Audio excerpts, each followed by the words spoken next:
ରିନୁ ରିନୁ କଣ କରୁଛୁ? ହଁ ମାଇଁ ଯାଉଛି, ଏଇ ଅଇଁଠା ବାସନ ମାଜୁଥିଲି। ଆଚ୍ଛା ଆଚ୍ଛା, ଯା ଜଳଖିଆ ରାନ୍ଧି ଘର ସଫା କରିଦେବୁ। ମୋ ଅଣ୍ଟାଟା ଭାରି ବଥା କରୁଛି, ଯାଉଛି ମୁଁ ଟିକେ ଆରାମ କରିବି। ରିନୁ ଥିଲା ଅନାଥ। ସେ ତାର ମାମୁଁ ମାଇଁଙ୍କ ସହ ରହୁଥିଲା। ତାର ମାଇଁ ଥିଲା ବହୁତ ରାଗି। ସେ ରିନୁକୁ ଘରର ସବୁ କାମ କରାଉଥିଲା। ଭାରି ଦୁର୍ବଳ ଲାଗୁଛି, ଅନେକ ଦିନ ହେଲାଣି ମୁଁ ଠିକରେ ଶୋଇନି। ଯଦି ଟିକେ ମନ ଭରି ଶୋଇପାରନ୍ତି ମତେ ସୁସ୍ଥ ଲାଗନ୍ତା। କିରି ରୋଷେଇ ତୁ ଏଯାଏଁ ସାରିନୁ? ଚୁଲି ପାଖରେ ବସି ଢଳଉଛୁ? ମାଇଁ ମୋ ମୁଣ୍ଡଟା ଟିକେ ବିନ୍ଧୁଥିଲା ତ, ମୁଁ ଏବେ ଖାଇବା ରୋଷେଇ ସାରିଦେବି।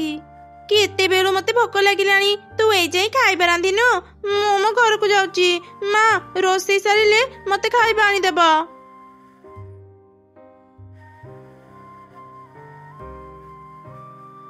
अरे समस्ते कुआड़े गल? किछि रोषेई हेइछि कि नहीं? मु एबे पुणी काम को जीवी। हेई तो मामू कौन कहले शुणिलु ना नहीं? जल्दी जल्दी रोषेई कर। सकाळु कौन करूछि केजानी? आरे तमे टिके बस, रिनू रोषेई सारिलाणी, मु एबे खाଇବା बाढ़ी देउची। बापा मा छेउंड छुआटाकू तू घरर सबु काम काहेकि करौचु? सकाळ जलखिया तो तू रोषेई करी दे। पुणी आरंभ हेइगला तमर से भाषण। दिन सारा मु केते काम करी, तमको तो किछि भी देखा जाउनी। रिनू टिके रोषेई करिदेला बोली भारी दया आसीगला मनरे। मु कोन ताको बसेकी खुएबा पई मो घरे रखिछि? ना ना, ताकू काहेकि बसिकी खुएबू? तू तो झियो को ही बसेकी खुआ। झियर बाहागर परे ता ससुर घर ताकू उठेइबे। एई मो झियो सांगरे से अनाथर तुलना करेनी कहूची। कोन अभाव अछि मो झियो पाखरे? सकाळु सकाळु तो सह झगड़ा करिया पई मो पाखरे समय नाही। मु एबे काम को जाउची। मामू मु खाइबा रांधी देइची, खाइकी जांतु। ना रे माँ, मते भोक लागुनी। सकाळु तू भी किछि खाई नथिबु। जा माँ खाइबा खाइने। कौन हेला माँ, एते पार्टी कौन सुभुची? कौन हब ये अलक्षणी पाई मो संसार भांगिबाकू बसिलाणी। ये जे जाय आम घरे थिबो, आम घरे शांति रहिबनी। माँ याकू आम घरे काहेकि रखिछ? ताकू धक्का देई घर बाहर कर दियो। जदी करि पारंती केबेठु याकू बाहर करि सारंतीनी। एई तू एमिति छिड़ाई देखुछ क? जा बासन माजी घर सफा करिबू। माई मु सकाळु किछि भी खाइनी, मु अल्प किछि खाइनी, तापरे सब काम करि देबी। एते बड़ हेलुणी, सब बेले कौन खाइबी खाइबी? आगो काम सार, तापरे जे खाइबू। एमिति रिनुर दिन बीतुथिला। गोटे दिन से जंगल को काठ आनिबा पई जाइथिला। ताको भारी थका लागिबारु से गोटे गछ मूले बसी आराम कला। माँ मते एक छाड़ी तुम काहेकि चली गल? मते भी तुम पाखकु नहीं जाओ, ये माने मते बहुत कष्ट देउचंती। सबु किछि दिने दिने शेष हेइथाए। धैर्यर सह अपेक्षा कले अंधार जाई आलुओ हुए। किए कथा कहूच? मु तो एठी काहाकू भी देखुनी। मु गछ तो सह कथा हेउची। वाह तुमी गछ ही कथा कहि पारुच? मते सब चमत्कार परि लागुची। तू आउ मन दुख करनी, देखिबू दिने तो सह भी चमत्कार हेबो। चमत्कार हेबो कि नाही ता तो जानिनी, किंतु गछ तुम सह कथा ही मते भारी भल लागिला। तुमे कौन मोर सांग हेबो? हाँ हाँ, काहेकि सांग हेबिनी। मु अनेक दिनरु एठी एकुटिया रहिलिणी। मते भी कथा हेबाकू जणे सांग मिलिगला। अच्छा सांग, मु एबे घर को जाए। अनेक डेरी हेई गलानी। शीघ्र घर को न फेरिले माई मते रागिबे। एमिति प्रतिदिन रिनु गछ पाखकू जाई ता सह कथा हेउतिला। गछ सह कथा हेबा जोगु रिनुर मन भारी भल थिला। माँ रिनु कोठी अछु माँ? आसिलु मो पाखकू। माँ रे आजी तोर जन्मदिन, मु बेसी किछि आनी पारिलिनी। एई मिठा आनी देइची, ने माँ खाई नेबू। भारी शौक तो ये अनाथ को मिठा आनी दउच। काई आमको तो दिने भी एमिति मिठा आनी देइना? माँ मते से मिठा दिया, मु अनेक दिनरु मिठा खाइनी। सहिबेनी, भगवान तम मानकर एते अत्याचार सहिबेनी। एबे भी समय अछि, बदली जाओ। ए छुआटा को एते कष्ट दियनी। तम ज्ञान तम पाखरे रख। चल रे माँ घर भीतर को जीवा। ଦିନକୁ ଦିନ ରିନୁର ମାଇଁ ତା ଉପରେ ଅନେକ ଅତ୍ୟାଚାର କରୁଥିଲା। ଦିନେ ସେ ତାକୁ ଘରୁ କେମିତି ବାହାର କରିବ ତାର ଯୋଜନା ବନେଇଲା ଆଉ ରିନୁ ପାଖକୁ ଗଲା। ଏଇ ତୁ ଏଠି କଣ କରୁଛୁ? ଏତେ ସମୟ ହେଲାଣି, ତୋର ଏଯାଏଁ ରୋଷେଇ ସରିନି? ହଁ ମାଇଁ, ସରି ଆସିଲାଣି, ଆଉ ଅଳ୍ପ ସମୟ ପରେ ରୋଷେଇ ସରିଯିବ। ଶୁଣ, ଆଉ ଏ ରୋଷେଇ କରନି, ମୁଁ ତତେ ଗୋଟେ କାମ ଦେଉଛି, ଯା ସେ କାମ କରିବୁ। କଣ କାମ ମାଇଁ? ମୁଁ ଶୁଣିଛି ଆମ ଜଙ୍ଗଲ ଭିତରେ ଗୋଟେ ସୁନା ଖଣି ଅଛି। ଯା ସେ ସୁନା ଖଣିରୁ ଆମ ପାଇଁ ସୁନା ଆଣିବୁ, ନହେଲେ ଏଇ ଘରକୁ ତୁ ଆଉ କେବେ ଫେରିବୁନି। କିନ୍ତୁ ମାଇଁ, ମୋ ଜାଣିବାରେ ସେ ସୁନା ଖଣି ଜଙ୍ଗଲର ବହୁତ ଭିତରେ ଅଛି। ଏତେ ଭିତରକୁ ମୁଁ କଣ ଏକା ଯାଇପାରିବି? ତୁ କେମିତି ଯିବୁ, କେମିତି ଆଣିବୁ ସେଇଟା ତୁ ଜାଣୁ। ଯଦି ସୁନା ନ ଆଣିବୁ ଏ ଘରକୁ ତୁ ଆଉ ଫେରିବୁନି, ବୁଝିଲୁ?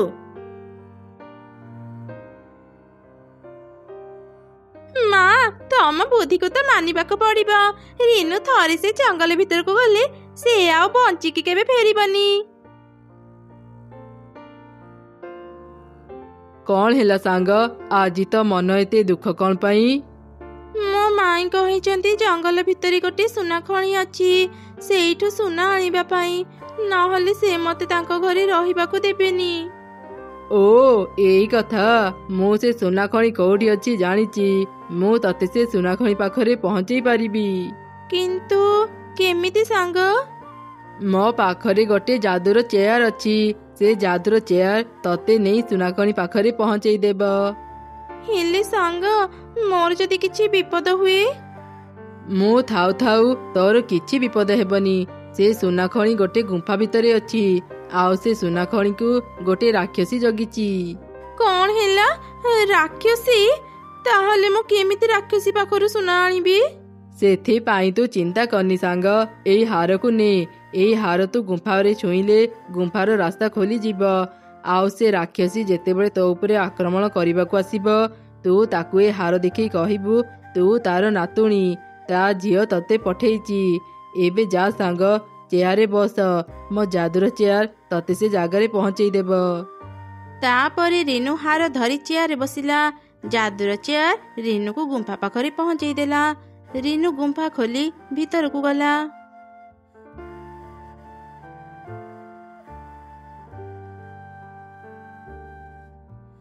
ଆରେ ବାପ୍ରେ, ଏଠି ଏତେ ସୁନା ଅଛି, ମୁଁ ତ ମୋ ଆଖିକୁ ବିଶ୍ୱାସ କରିପାରୁନି।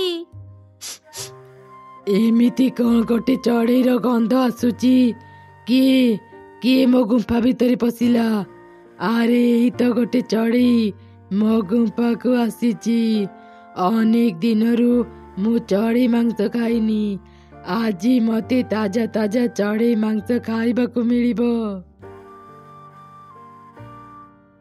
ତୁମେ ମତେ ଖାଇବ ଆଈ? ମୁଁ ତୁମ ନାତୁଣୀ। ତୁମେ ଯଦି ମତେ ଖାଇବ ଖାଅ, ହେଲେ ତୁମ ଝିଅକୁ କଣ କହିବ? କଣ ହେଲା? ତୁ ମୋ ନାତୁଣୀ ହେଲେ କେମିତି? ତୁମ ଝିଅ ଯେତେବେଳେ ଗୁମ୍ଫା ବାହାରକୁ ଯାଇଥିଲା, ସେ ଗୋଟେ ଚଢ଼େଇକୁ ବାହାଇଥିଲା। ସେଥିପାଇଁ ତ ମୁଁ ଚଢ଼େଇ ହେଇଛି। ମା ପାଖରୁ ଶୁଣି ମୁଁ ଏଇ ଗୁମ୍ଫାକୁ ଆସିଛି। ଏଇ ଦେଖ, ଏଇ ହାର ତୁମ ଝିଅର ନା? ମା ମତେ ଏଇ ହାର ଦେଇ ଏଠାକୁ ପଠେଇଛନ୍ତି। ସତରେ ତୁ ମୋ ନାତୁଣୀ? ତୁ କେତେ ବଡ ହେଇଗଲୁଣି ରେ ମା। ମୁଁ ଅନେକ ଦିନରୁ ତତେ ଦେଖିନି। ଦେଖିବ କେମିତି? ତୁମେ ତ ଆମ ଘରକୁ କେବେ ବି ଆସୁନ। ମା ତୁମ ଉପରେ ଅନେକ ରାଗିଛି। କେମିତି ଯିବି କହରେ ମା? ମୁଁ ପରା ଏ ସୁନା ଖଣିକୁ ଜଗିଛି। ଏ ସୁନା ଖଣି ଛାଡ଼ି ମୁଁ କୁଆଡେ ବି ଯାଇପାରୁନି। ହେଲେ ତୁ ଆଜି ହଠାତ୍ ଏଠାକୁ କାହିଁକି ଆସିଲୁ? ଆଉ ତୋ ମା କଣ ତୋ ସାଙ୍ଗରେ ଆସିନି? ନା, ମା ଆସିନି। ସେ ମତେ ପଠେଇଛି। ଆମେ ବହୁତ ବିପଦରେ ପଡିଛୁ ଆଈ। ବାପାଙ୍କ ଦେହ ଖରାପ। ବାପାଙ୍କ ଔଷଧ କିଣିବା ପାଇଁ ବି ଆମ ପାଖରେ ଟଙ୍କା ନାହିଁ। ଆରେ ଆରେ, ମୋ ଝିଅଟା ଏତେ ଅସୁବିଧାରେ ଅଛି, ହେଲେ ମୁଁ କିଛି ବି ଜାଣିନି। ନାତୁଣୀ, ତୋର ଯେତେ ଇଚ୍ଛା ତୁ ସେତେ ସୁନା ଏଠୁ ନେଇଯା।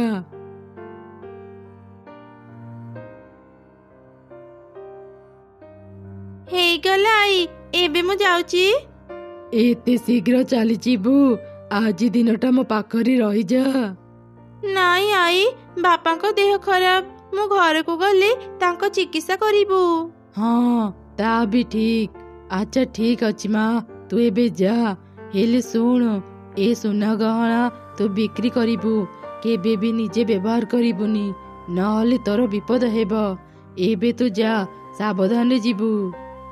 ଏମିତି ରିନୁ ସୁନା ଗହଣା ଧରି ଯାଦୁର ଚେୟାର ପାଖକୁ ଆସିଲା।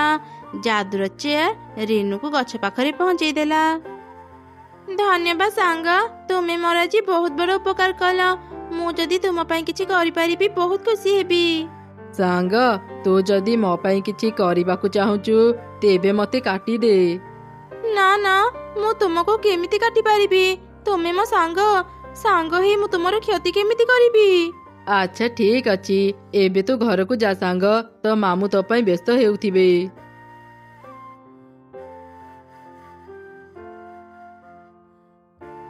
ମାଇଁ ନିଅ, ଏଥିରେ ସବୁ ସୁନା ଗହଣା ଅଛି।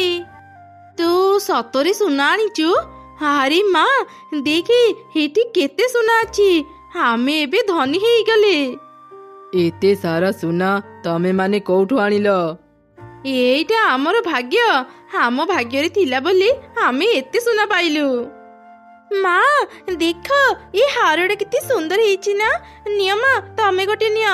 ଚାଲ ଆମେ ସୁନାହାର ପିନ୍ଧିବା। ହଁ ରେ ମା, ତୋର ଯେତେ ଇଚ୍ଛା ତୁ ଏଥିରୁ ସୁନାହାର ପିନ୍ଧି। ଏସବୁ ଆଜିଠୁ ଆମର। ଆମ ପାଖରେ ଆଉ କିଛି ବି ଅଭାବ ରହିବନି। ମାଇଁ ରହିଯାଅ, ଏ ସୁନାହାର ପିନ୍ଧନି। ଏ ସବୁ କେବଳ ବିକ୍ରି କରିବା ପାଇଁ।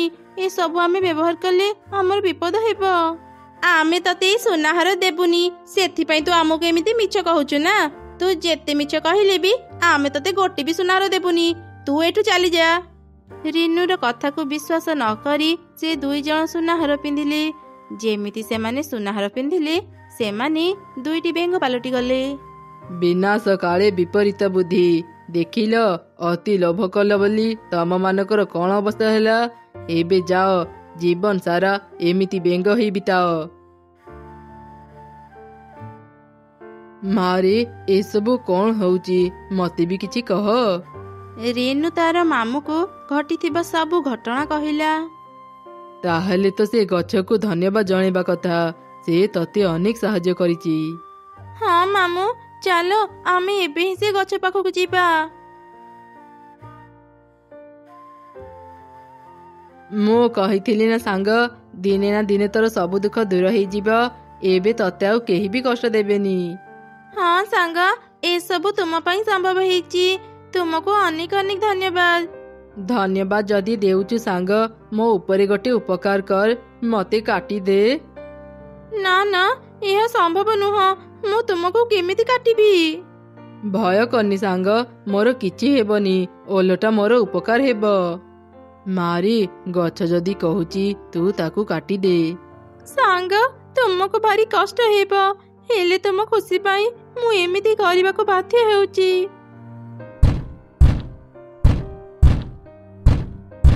ସାଙ୍ଗ, ଏମିତି କରିବାକୁ ମତେ କାହିଁକି କହିଲୁ? ମୁଁ ଏବେ କେମିତି ବଞ୍ଚିବି?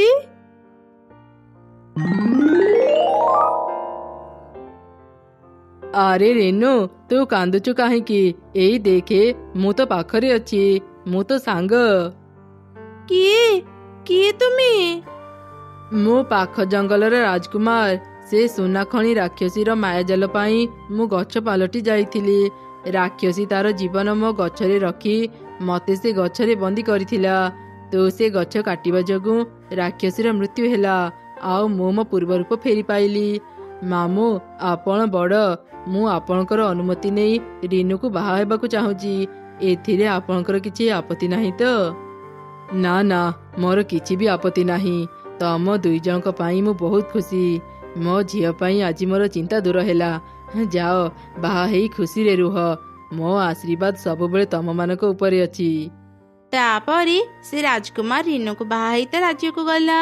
ଏମିତି ସେମାନେ ରାଜାରାଣୀ ହେଇ ଖୁବ୍ ଖୁସିରେ ଜୀବନ ବିତେଇଲେ।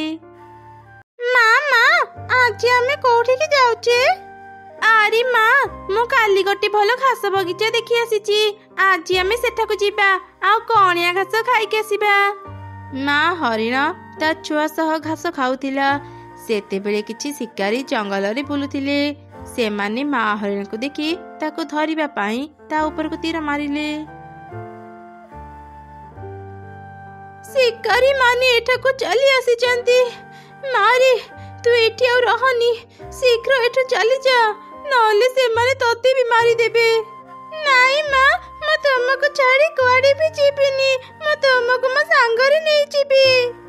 ଜିଦ୍ କରନି ରେ ମା, ମୁଁ ତ ସାଙ୍ଗରେ ଆଉ ଯାଇପାରିବିନି, ତୁ ଯା ମା, ନିଜ ଜୀବନ ବଞ୍ଚା। ଏମିତି ମା ହରିଣ ତା ଝିଅକୁ ବୁଝାଉଥିଲା। ସେତେବେଳେ ଗୋଟେ ଶିକାରୀ ସେଠାକୁ ଚାଲି ଆସିଲା।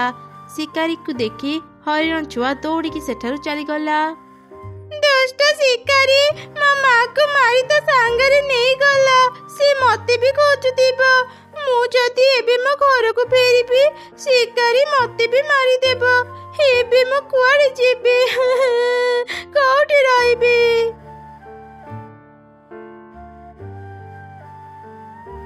ଆରେ ତୁ ତ ଗୋଟେ ହରିଣ ଛୁଆ।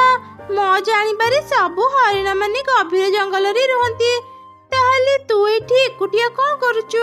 ତୋ ମା କଣ ତୋ ସାଙ୍ଗରେ ଆସିନାହାନ୍ତି? ହରିଣ ଛୁଆ କୁନିକୁ ସବୁ ଘଟଣା କହିଲା। ତୁ ଆଉ କାନ୍ଦନି, ଚାଲ ମୋ ସାଙ୍ଗରେ। ଆଜିଠୁ ତୁ ମୋ ସାଙ୍ଗରେ ମୋ ଘରେ ରହିବୁ। ଆମେ ପ୍ରତିଦିନ ସାଙ୍ଗ ହେଇ ଖେଳିବା ଆଉ ବହୁତ ମଜା କରିବା। ସତରେ ତୁ ମତେ ନିଜ ଘରେ ରହିବାକୁ ଦେବୁ? ତତେ ବହୁତ ବହୁତ ଧନ୍ୟବାଦ ସାଙ୍ଗ। ତାପରେ କୁନି ହରିଣ ଛୁଆକୁ ଧରି ନିଜ ଘରକୁ ଆସିଲା। ଆରେ ମା, ତୁ ଏ ହରିଣ ଛୁଆକୁ ଆମ ଘରକୁ କାହିଁକି ଆଣିଛୁ? ମା, ଏ ହରିଣ ଛୁଆର ମାକୁ ଶିକାରୀ ମାନେ ଧରି ନେଇଛନ୍ତି। ଏବେ ଯଦି ସେ ଜଙ୍ଗଲ ଭିତରକୁ ଯିବ, ଶିକାରୀ ମାନେ ୟାକୁ ବି ଧରି ନେଇଯିବେ। ସେଥିପାଇଁ ମୁଁ ହରିଣ ଛୁଆକୁ ଆମ ଘରକୁ ନେଇ ଆସିଛି। ଆଜିଠୁ ସେ ବି ଆମ ସାଙ୍ଗରେ ରହିବ। ଆମ ସାଙ୍ଗରେ ରହିବ ମାନେ? ତୁ କଣ ଜାଣିନୁ, ମୁଁ ଅନ୍ୟର ଘରେ ବାସନ ମାଜି ଆମ ମା ଝିଅଙ୍କର ପେଟ ପୋଷୁଛି।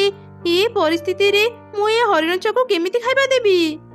ମାଉସୀ, ମୁଁ ତୁମ ଘରେ କିଛି ବି ଖାଇବିନି। ମତେ ଭୋକ ଲାଗିଲେ ମୁଁ ବାହାରକୁ ଯାଇ ଘାସ ଖାଇ ଆସିବି। ମତେ ଖାଲି ତୁମ ଘରେ ରହିବାକୁ ଦିଅ, ମୁଁ ଆଉ କିଛି ବି ମାଗିବିନି। ଆଚ୍ଛା ଠିକ ଅଛି, ତାହେଲେ ତୁ ଆମ ଘରେ ରହିପାରିବୁ। ଏମିତି କହି ଚଢ଼େଇ ସେଠାରୁ ଚାଲିଗଲା। ପରଦିନ ସକାଳେ, ମା କୁନି, ମୁଁ ଖାଇବା ରୋଷେଇ କରିଦେଇଛି, ଉଠିଲେ ଖାଇନେବୁ। ମୁଁ ଏବେ କାମକୁ ଯାଉଛି। ଆଚ୍ଛା ଠିକ ଅଛି ମା, ତୁମେ କାମକୁ ଯାଅ, ମୁଁ ଖାଇବା ଖାଇନେବି। ମା ତ କାମକୁ ଚାଲିଗଲେ। ଚାଲ ସାଙ୍ଗ, ଆମେ ଖାଇବା ଭାଗ କରି ଖାଇନେବା। ନା ସାଙ୍ଗ, ମୁଁ ତ ଖାଇବା ଖାଇବିନି। ମାଉସୀ ଜାଣିଲେ ମତେ ଘରୁ ବାହାର କରିଦେବେ। ଆରେ ସାଙ୍ଗ, ମା ଜାଣିଲେ ସିନା ତତେ ଘରୁ ବାହାର କରିବେ। ତୁ ବସ, ମୁଁ ଏବେ ଖାଇବା ଆଣୁଛି। ତାପରେ କୁନି ଖାଇବା ଆଣିଲା। ହରିଣ ଛୁଆ ଆଉ କୁନି ଭାଗ କରି ସେ ଖାଇବା ଖାଇଲେ। ଠିକ ସେହି ସମୟରେ ମା ଚଢ଼େଇ ଘରକୁ ଫେରି ଆସିଲା। ଏ କଣ ମା, ତୁମେ ଏତେ ଜଲ୍ଦି ଘରକୁ ଫେରି ଆସିଲ ଯେ? ଆରେ ମା, ଆଜି ମାଲିକାଣୀଙ୍କ ଘରକୁ କିଛି କୁଣିଆ ଆସିବେ।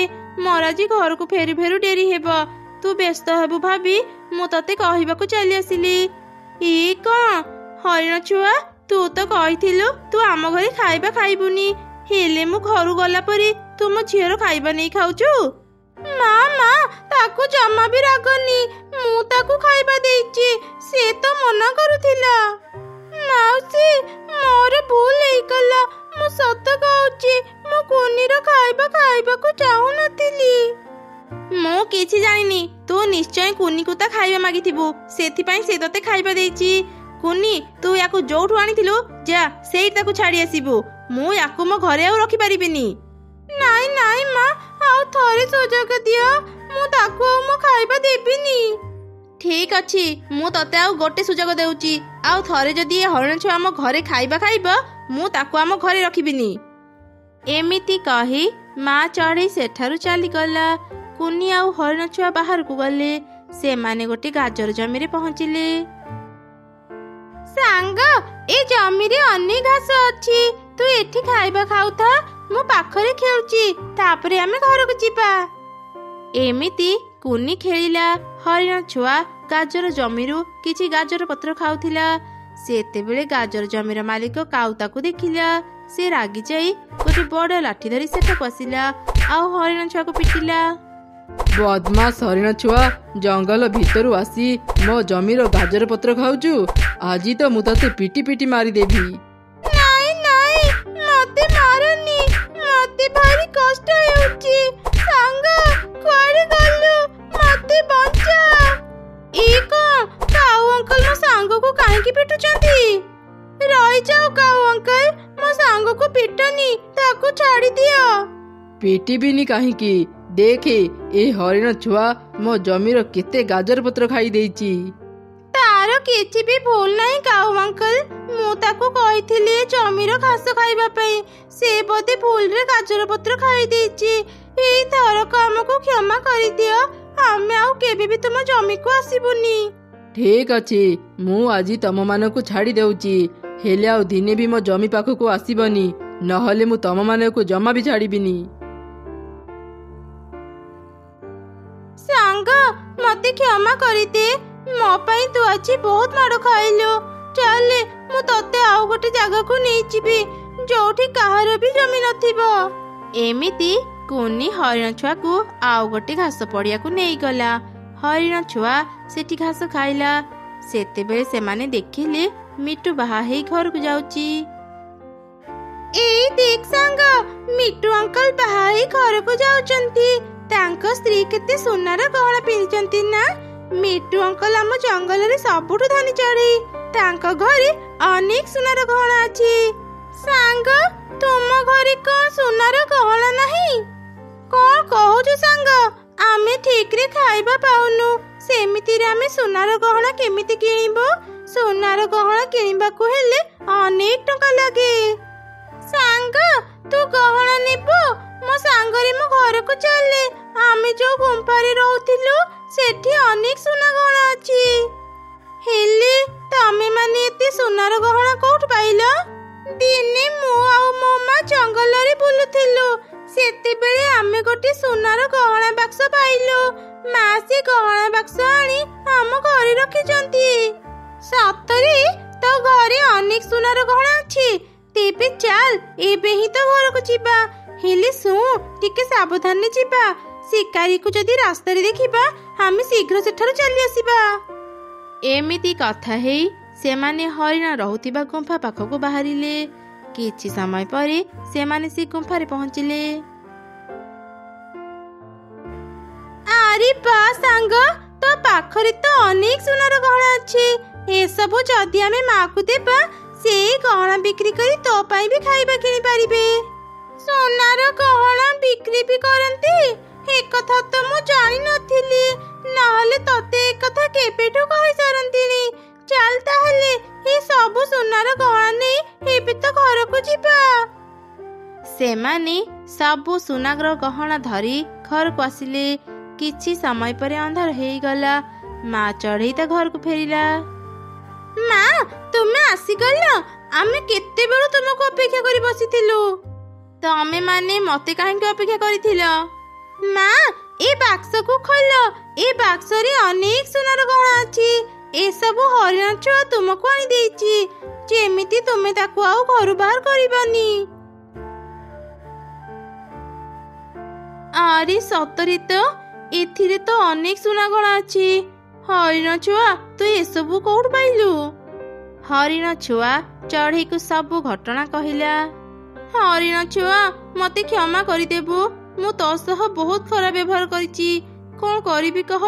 ଆମେ ବହୁତ ଗରିବ, ଖାଇବା କିଣିବା ପାଇଁ ଅନେକ ଟଙ୍କା ଦରକାର। ସେଥିପାଇଁ ମୁଁ ତତେ ଆମ ଘରେ ରଖିବାକୁ ଚାହୁଁନଥିଲି। ସକାଳେ ତତେ ଖାଇବାକୁ ନ ଦେଇ ଅନେକ କଥା ଶୁଣେଇଦେଲି, ଆଉ ତୁ ସେ ଖାଇବା ଯୋଗାଡ଼ କରିବା ପାଇଁ ଏତେ ଗୁଡେ ସୁନାର ଗହଣା ନେଇ ଆସିଲୁ। ଏସବୁ ବିକ୍ରି କଲେ ଆମକୁ ଅନେକ ଟଙ୍କା ମିଳିବ।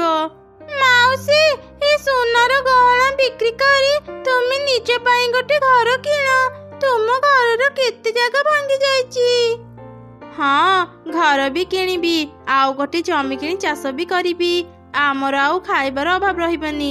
ସେମିତି ହେଲେ ହରିଣ ଛୁଆ ସବୁଦିନ ଆମ ସାଙ୍ଗରେ ରହିପାରିବ। ସେମିତି ହେଲେ ବହୁତ ମଜା ହେବ। ମୁଁ ଆଉ ହରିଣ ଛୁଆ ସବୁଦିନ ଏକାଠି ରହିବୁ, ଆଉ ସାଙ୍ଗ ହେଇ ଖେଳିବୁ। ତାପରେ ଚଢ଼େଇ କିଛି ସୁନାର ଗହଣା ବିକ୍ରି କରି ଗୋଟେ ସୁନ୍ଦର ଘର କିଣିଲା। ଆଉ ତାପରେ ସେ ଗୋଟେ ଜମି କିଣି ସେଥିରେ ଚାଷ କଲା। ଏମିତି ତାଙ୍କର ସବୁ ଅଭାବ ଦୂର ହେଲା। ବାପା ବାପା, ବହୁତ ଦିନରୁ ଆମେ କୁଆଡେ ବି ବୁଲିବା ପାଇଁ ଯାଇନାହାନ୍ତି। ଆଜି ତ ଆମ ସ୍କୁଲ ଛୁଟି। ଚାଲ ନା ବାପା, ଆଜି ଆମେ ପାଖ ଜଙ୍ଗଲକୁ ବୁଲିବା ପାଇଁ ଯିବା। ସେ ଜଙ୍ଗଲ ଏତେ ବି ଭଲ ନୁହଁ। ମୁଁ ଶୁଣିଥିଲି ସେ ଜଙ୍ଗଲ ପାଖରେ ବଡ଼ ବଡ଼ ଚିଲ ରହୁଛନ୍ତି। ତୁ ଯା ବାହାରେ ଖେଳିବୁ, ଆମେ ଆଉ ଦିନେ ବୁଲିବା ପାଇଁ ଯିବା। ନା ନା ନା, ମୁଁ ଆଜି ବୁଲିବା ପାଇଁ ଯିବି ମାନେ ଯିବି, ନହେଲେ ମୁଁ କିଛି ବି ଖାଇବିନି। ଆରେ ଏତେ ଜିଦ୍ କାହିଁକି କରୁଛୁ କହିଲୁ? ଥରେ କହିଲି ପରା, ଆମେ ଆଉ ଦିନେ ବୁଲିବା ପାଇଁ ଯିବା। ଆରେ ଲତା, ତାକୁ ଆଉ ରାଗନି। ସାଙ୍ଗମାନଙ୍କୁ ଦେଖି ତାର ବି ଇଚ୍ଛା ହେଉଥିବ ବୁଲିବା ପାଇଁ। ଚାଲ ବାବା, ଆଜି ତୁ ଯୋଉ ଜାଗାକୁ କହିବୁ ଆମେ ସେ ଜାଗାକୁ ବୁଲିବା ପାଇଁ ଯିବା। ମୁଁ ଆଜି ବୁଲିବାକୁ ଯିବି, ବହୁତ ମଜା କରିବି। ତାପରେ ସେ 3 ଜଣ ବୁଲିବା ପାଇଁ ପାଖ ଜଙ୍ଗଲକୁ ଗଲେ। ସେ ଜଙ୍ଗଲରେ ଏକ ବଡ଼ ଝରଣା ଥିଲା। ତା ପାଖରେ ଏକ ସୁନ୍ଦର ବଗିଚା ବି ଥିଲା। ଏତେ ସୁନ୍ଦର ଦୃଶ୍ୟ ଦେଖି ସେ 3 ଜଣ ଖୁବ୍ ଖୁସି ହେଇଗଲେ। ସେତେବେଳେ ହଠାତ୍ ବର୍ଷା ଉଠିଲା। ଆରେ ଧନ, ବର୍ଷା ଉଠିଲାଣି, ଚାଲ ବି ଘରକୁ ଫେରିଯିବା। ଥରେ ଯଦି ବର୍ଷା ଆରମ୍ଭ ହେଇଯିବ, ଆମେ ଆଉ ଘରକୁ ଫେରି ପାରିବାନି। ତାପରେ ସେମାନେ ଘରକୁ ଫେରିବା ପାଇଁ ବାହାରିଲେ। ରାସ୍ତାରେ ହିଁ ଜୋର ଜୋରେ ପବନ ବହିଲା, ଆଉ ବର୍ଷା ବି ଆରମ୍ଭ ହେଇଗଲା। ଏତେ ପବନ ବର୍ଷାରେ ସେ 3 ଜଣ ଆଗକୁ ଉଡ଼ି ଉଡ଼ି ଯାଇ ପାରୁନଥିଲେ। ବର୍ଷାରୁ ରକ୍ଷା ପାଇବା ପାଇଁ ସେମାନେ ଏକ ଗଛ ମୂଳକୁ ଗଲେ। ହଠାତ୍ ସେହି ସମୟରେ ଏକ ଦୁର୍ଘଟଣା ଘଟିଲା। ସେମାନେ ଯେଉଁ ଗଛ ମୂଳରେ ଛିଡ଼ା ହେଇଥିଲେ, ସେ ଗଛରୁ ଗୋଟେ ଡାଳ ଭାଙ୍ଗି ତାଙ୍କ ଉପରେ ପଡ଼ିଗଲା। ମା ଚଢ଼େଇଟି ବହୁତ କଷ୍ଟରେ ରାଜୁକୁ ସେ ଡାଳ ଭିତରୁ ବାହାର କରିଦେଲା, ହେଲେ ସେ ନିଜେ ବାହାରି ପାରିଲାନି। ସେହି ଡାଳ ତଳେ ଚାପି ହେଇ ବାପା ଚଢ଼େଇ ଆଉ ମା ଚଢ଼େଇର ଜୀବନ ଚାଲିଗଲା। ରାଜୁ ତା ବାପା ମାଙ୍କୁ ହରେଇ ବହୁତ କାନ୍ଦିଲା। କିଛି ସମୟ ପରେ ବର୍ଷା ଛାଡ଼ିଗଲା, ସବୁକିଛି ଶାନ୍ତ ପଡ଼ିଗଲା। ଅନେକ ଦିନ ବିତିଗଲା। ବାପା ମାଙ୍କୁ ହରେଇ ରାଜୁ ମନ ଦୁଃଖରେ ରହୁଥିଲା। ଦିନେ ରାଜୁର କାକା ତା ଘରକୁ ଆସିଲା। ସେ ଥିଲା ବହୁତ ଲୋଭୀ ଆଉ ସ୍ୱାର୍ଥପର। ରାଜୁର ବାପା ମାଙ୍କ ମୃତ୍ୟୁ ପରେ ସେ ତାଙ୍କ ସମ୍ପତ୍ତି ନେବା ପାଇଁ ସେଠାକୁ ଆସିଥିଲା। ଆରେ ରାଜୁ, ଆଜିଠୁ ଏଇ ଘର ମୋର। ତୁ ଏ ଘରେ ଆଉ ରହିପାରିବୁନି। ପାଖରେ ଯୋଉ କୁଡ଼ିଆ ଘର ଅଛି, ଯା ତୁ ସେଠି ରହିବୁ। ହେଲେ କାକା, ଏ ଘର ମୋ ବାପା ମା ତିଆରି କରିଛନ୍ତି। ଏ ଘର ମୋ ବାପା ମାଙ୍କର ଶେଷ ସ୍ମୃତି। ମୁଁ ଏ ଘର ଛାଡ଼ି କୁଆଡ଼େ ବି ଯିବିନି। ଏଡ଼ିକି ଟିକେ ଛୁଆ ବଡ଼ ବଡ଼ କଥା କହୁଛି। ତୁ ମୋ ଭାଇର ଛୁଆ ବୋଲି ତୋ ଉପରେ ଦୟାକରି ମୁଁ ତତେ ସେ କୁଡ଼ିଆ ଘରେ ରହିବାକୁ ଦେଲି। ଭଲରେ ଭଲରେ ଘରୁ ଚାଲିଯା, ନହେଲେ ମୁଁ ତତେ ପିଟି ପିଟି ଏ ଜଙ୍ଗଲରୁ ବାହାର କରିଦେବି। କାକାର ଏପରି ଧମକ ଶୁଣି ରାଜୁ ମନ ଦୁଃଖରେ ସେ ଘର ଛାଡ଼ି କୁଡ଼ିଆ ଘରେ ଯାଇ ରହିଲା। ସେଦିନ ସେ କିଛି ବି ନ ଖାଇ ତା ବାପା ମାଙ୍କୁ ମନେ ପକାଇ ବହୁତ କାନ୍ଦୁଥିଲା। କୁଡ଼ିଆ ଘରେ ଖାଇବା ପାଇଁ କିଛି ବି ନଥିଲା। ପରଦିନ ରାଜୁ ଚଢ଼େଇ ଖାଇବା ଖୋଜିବା ପାଇଁ ଜଙ୍ଗଲ ଭିତରକୁ ଗଲା। ସେତେବେଳେ ସେ ଦେଖିଲା ଏକ ବୁଢ଼ୀ ଚଢ଼େଇ ବହୁତ କଷ୍ଟରେ ଏକ ଫଳ ଝୁଡ଼ିକୁ ମୁଣ୍ଡରେ ବୋହି ଚାଲୁଥିଲା। ରାଜୁ ତା ପାଖକୁ ଗଲା। ବୁଢ଼ୀ ମା, ଏ ଫଳ ଝୁଡ଼ିକୁ ମୋତେ ଦିଅନ୍ତୁ, ମୁଁ ବୋହିଦେବି। ଆପଣ କୋଉଠିକି ଯିବେ କୁହନ୍ତୁ, ମୁଁ ଆପଣଙ୍କୁ ନେଇ ସେଠି ଛାଡ଼ିଦେବି। ଆରେ ପୁଅ, ମୁଁ ମୋ ଘରକୁ ଯାଉଥିଲି, ଆସ ମୋ ସାଙ୍ଗରେ। ତାପରେ ରାଜୁ ଚଢ଼େଇ ସେ ବୁଢ଼ୀ ଚଢ଼େଇର ପଛେ ପଛେ ଗଲା। ବୁଢ଼ୀ ତା ଘରେ ପହଞ୍ଚିଲା ପରେ ସେ ରାଜୁକୁ ପଚାରିଲା, ଆରେ ପୁଅ, ତୁ କିଏ? ତୁ ବହୁତ ଛୋଟ, ଏକୁଟିଆ ଏ ରାସ୍ତାରେ ତୁ କୁଆଡ଼େ ଯାଉଥିଲୁ? ରାଜୁ ଚଢ଼େଇ ତାକୁ ସବୁ ଘଟଣା କହିଲା। ସବୁ କିଛି ଶୁଣିଲା ପରେ ବୁଢ଼ୀ ଚଢ଼େଇ ମନରେ ଦୟା ଆସିଲା। ସେ ତା ଘର ଭିତରୁ କିଛି ପରିବା ମଞ୍ଜି ଆଣି ରାଜୁକୁ ଦେଲା। ଯିଏ ଯେମିତି କର୍ମ କରେ ସେ ସେମିତି ଫଳ ପାଏ। ତୁ ଚିନ୍ତା କରନି ପୁଅ, ତୋ କାକା ବି ଦିନେ ଦିନେ ଶାସ୍ତି ପାଇବ। ଏ ପରିବା ମଞ୍ଜି ନେଇ ତୁ ଚାଷ କର, ତୋର ସବୁ ସମସ୍ୟା ଦୂର ହେଇଯିବ। ବୁଢ଼ୀ ଚଢ଼େଇଟି ରାଜୁକୁ ଖାଇବା ପାଇଁ କିଛି ଫଳ ବି ଦେଲା। ରାଜୁ ସେ ବୁଢ଼ୀ ଚଢ଼େଇକୁ ଧନ୍ୟବାଦ ଜଣେଇ ପରିବା ମଞ୍ଜିକୁ ଧରି ନିଜ ଘରକୁ ଫେରି ଆସିଲା। ତା କୁଡ଼ିଆ ଘର ସାମ୍ନାରେ ଥିବା ଏକ ଛୋଟ ଜମିକୁ ଚାଷ କରି ସେ ପରିବା ମଞ୍ଜି ଲଗେଇଲା। ସେ ଖୁବ୍ ପରିଶ୍ରମ କରି ତା ଗଛ ଗୁଡ଼ିକର ଯତ୍ନ ନେଉଥିଲା। ତାର କାକା ବି ଏକ ବଡ଼ ଜମିରେ ପରିବା ଚାଷ କରିଥିଲା। ରାଜୁର ଏପରି କଷ୍ଟ ଦେଖି ସେ ଖୁବ୍ ଖୁସି ହେଉଥିଲା। କିଛି ଦିନ ବିତିଗଲା। ରାଜୁ ଚାଷ କରିଥିବା ପରିବା ଗଛ ଗୁଡ଼ିକ ବଡ଼ ହେଲା ପରେ ସେଥିରେ ଅନେକ ଫଳ ଧରିଲା।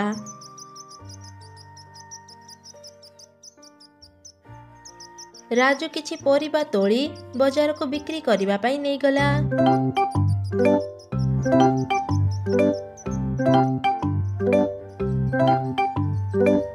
ପରିବା ନିଅନ୍ତୁ, ପରିବା, ତାଜା ତାଜା ପରିବା।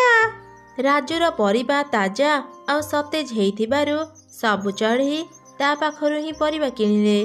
ରାଜୁର କାକା ବି ତାର କିଛି ପରିବା ଧରି ବଜାରକୁ ଆସିଲା, ହେଲେ ତାର ପରିବା ସେତେଟା ଭଲ ହେଇନଥିଲା।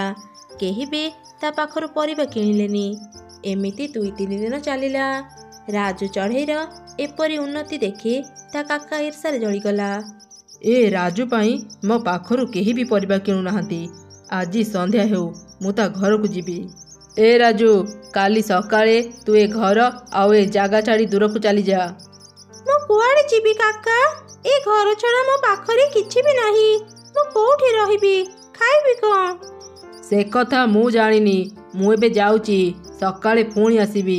ତୁ ଯଦି ଏ ଘର ଛାଡ଼ି ଯାଇନଥିବୁ, ଧକ୍କା ଦେଇ ତତେ ଏ ଘରୁ ବାହାର କରିଦେବି। ଏମିତି କହି ରାଜୁର କାକା ସେଠାରୁ ଚାଲିଗଲା। ରାଜୁ ମନ ଦୁଃଖରେ ରାତି ସାରା ଶୋଇପାରିଲାନି। ସକାଳ ହେଇଗଲା।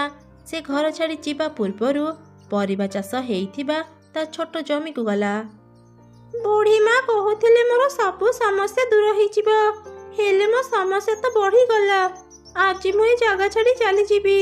ଜାଣିନି ଏବେ ମୋର କ'ଣ ହେବ। ରାଜୁର କଥା ସରୁ ସରୁ ସେଠି ଥିବା ବାଇଗଣ ଗଛର ଗୋଟିଏ ବାଇଗଣ ବଡ଼ ହେବାକୁ ଲାଗିଲା। ଧୀରେ ଧୀରେ ସେ ବହୁତ ବଡ଼ ହେଇଗଲା। ଭୟ କରନି ରାଜୁ, ମୁଁ ହେଉଛି ଯାଦୁର ବାଇଗଣ। ତୋ ବୁଢ଼ୀମା ପାଖରୁ ଯୋଉ ମଞ୍ଜି ଆଣିଥିଲୁ ସେସବୁ ଯାଦୁର ମଞ୍ଜି। ତୁ ଜମା ବି ଚିନ୍ତା କରନି, ମୁଁ ତୋର ସବୁ ସମସ୍ୟା ଦୂର କରିଦେବି। ଠିକ୍ ସେହି ସମୟରେ ତାର କାକା ସେଠାକୁ ଆସିଲା। ଆରେ ରାଜୁ, ତୁ କ'ଣ ଏଯାଏଁ ଯାଇନୁ? ଶୀଘ୍ର ଘର ଛାଡ଼ି ଚାଲିଯା। ଆରେ ଏ କ'ଣ ଏତେ ବଡ଼ ଗୋଟେ ବାଇଗଣ? ମୁଁ ତ ଆଗରୁ ଏମିତି ବାଇଗଣ ଦେଖିନଥିଲି। ଏ ବାଇଗଣ ବିକିଲେ ମୋତେ ବହୁତ ଟଙ୍କା ମିଳିବ।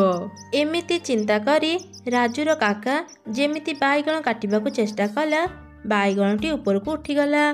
ରାଜୁର କାକା କିଛି ବୁଝିବା ପୂର୍ବରୁ ସେ ବାଇଗଣ ତାକୁ ପିଟିବା ଆରମ୍ଭ କଲା। ରାଜୁର କାକା ଭୟରେ ସେଠାରୁ ପଳେଇବାକୁ ଚେଷ୍ଟା କଲା, ହେଲେ ବାଇଗଣ ତାର ପଛା ଛାଡ଼ିଲାନି। ସେ ତାକୁ ପିଟି ଚାଲିଲା। ଏସବୁ ଘଟଣା ଅନ୍ୟ ଚଢ଼େଇମାନେ ବି ଦେଖୁଥିଲେ। ରାଜୁର କାକା ବିଷୟରେ ସମସ୍ତେ ଜାଣିଥିଲେ।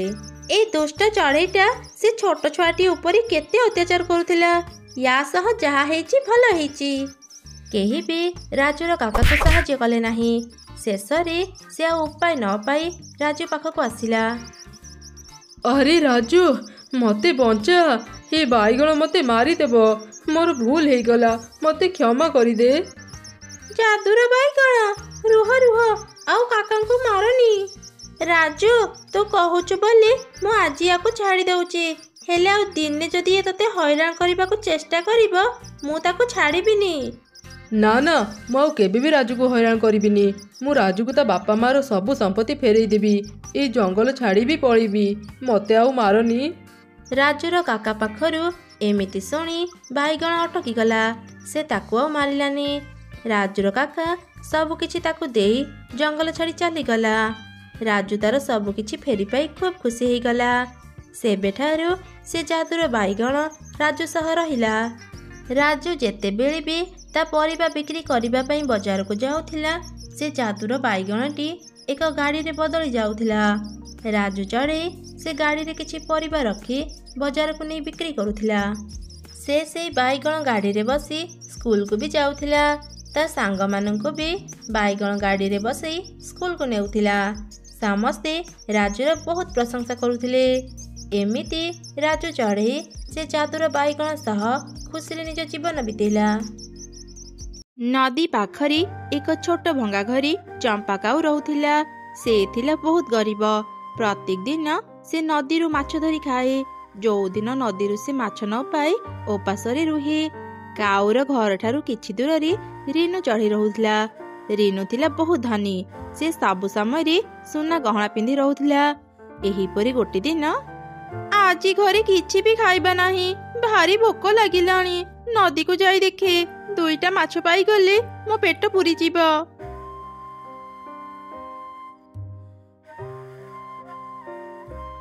ଆରେ ବାଃ, ଚଢ଼େଇ ଆଜି କେତେ ସୁନ୍ଦର ଦେଖାଯାଉଛି। ସେ କେତେ ଗୁଡ଼ିଏ ସୁନା ଗହଣା ପିନ୍ଧି ସଜ ହେଇଛି। ସତରେ ତାର କିଛି ବି ଅଭାବ ନାହିଁ। ହେଲେ ସେ ଏମିତି ଏକୁଟିଆ କୁଆଡ଼େ ଯାଉଛି? ଏମିତି ଚିନ୍ତା କରି କାଉ ଚଢ଼େଇକୁ ଦେଖୁଥିଲା। ହଠାତ୍ ସେତେବେଳେ ଚଢ଼େଇ ତା ଯାଦୁର ଲାଠି ସାହାଯ୍ୟରେ ଗୋଟେ ପରି ହେଇ ସେଠାରୁ ଚାଲିଗଲା। ଏ କଣ? ଚଢ଼େଇ ପରି କେମିତି ହେଲା? ଆଉ ସେ ହଠାତ୍ କୁଆଡ଼େ ଚାଲିଗଲା? ଘଟଣା କଣ? ମୁଁ ତ କିଛି ବି ବୁଝିପାରୁନି। ମୁଁ ବି ଚଢ଼େଇର ପଛେ ପଛେ ଯାଏ, ତାହେଲେ ଜାଣିପାରିବି ସେ କୋଉଠିକି ଯାଉଛି। ଏମିତି କହି କାଉ ଚଢ଼େଇ ଉପରେ ନଜର ରଖିଲା। କିଛି ସମୟ ପରେ ଚଢ଼େଇ ନିଜ ଜଙ୍ଗଲକୁ ଫେରିଲା ଆଉ ପୁଣି ଥରେ ନିଜ ରୂପ ବଦଳି ତା ଘରକୁ ଗଲା। ଚଢ଼େଇର କେତେ ଭାଗ୍ୟ, ତା ପାଖରେ କୌଣସି ଜିନିଷର ଅଭାବ ନାହିଁ। ଏବେ ପୁଣି ସେ ନିଜ ରୂପ ବଦଳି ଯୁଆଡ଼େ ଇଚ୍ଛା ସିଆଡ଼େ ବୁଲି ପାରୁଛି। କିଛି ଦିନ ତଳେ ଚଢ଼େଇର ବି ଭଙ୍ଗା ଘର ଥିଲା। ସେ ଅନେକ କଷ୍ଟ କରି ଖାଇବା ଯୋଗାଡ଼ କରୁଥିଲା। ହଠାତ୍ ତାର ଏତେ ପରିବର୍ତ୍ତନ କେମିତି ହେଲା? ଯେମିତି ବି ହେଉ ମୁଁ ଚଢ଼େଇ ସହ ସାଙ୍ଗ ହେବି ଆଉ ତା ପାଖରୁ ଜାଣିବି ଏସବୁ ସେ କେମିତି କରୁଛି। ଚଢ଼େଇ, ମୋ କଥା ଟିକେ ଶୁଣିଯା। କଣ ହେଲା କାଉ ଭଉଣୀ, ମତେ ଡାକିଲ? ହଁ, ମୁଁ କିଛି ଦିନରୁ ଦେଖୁଛି ତୁ ପରି ହେଇ କୁଆଡ଼େ ଯାଉଛୁ। ତୁ ଚଢ଼େଇରୁ ପରି କେମିତି ହେଉଛୁ ଆଉ କୁଆଡ଼େ ଯାଉଛୁ? ମତେ ଜାଣିବାକୁ ଇଚ୍ଛା ହେଲା ତ ସେଥିପାଇଁ ପଚାରିଦେଲି। ସେ ଅନେକ କାହାଣୀ କାଉ ଭଉଣୀ, ତୁମେ ଯଦି ଶୁଣିବାକୁ ଚାହୁଁଛ ତେବେ ମୁଁ କହୁଛି ଶୁଣ। ମୁଁ ଥରେ ଖାଇବା ଖୋଜିବା ପାଇଁ ଜଙ୍ଗଲ ଭିତରକୁ ଯାଇଥିଲି। ସେତେବେଳେ ଗୋଟେ ଗୁମ୍ଫା ଭିତରୁ କାନ୍ଦିବାର ସ୍ୱର ଶୁଣି ମୁଁ ସେ ଗୁମ୍ଫା ଭିତରକୁ ଗଲି।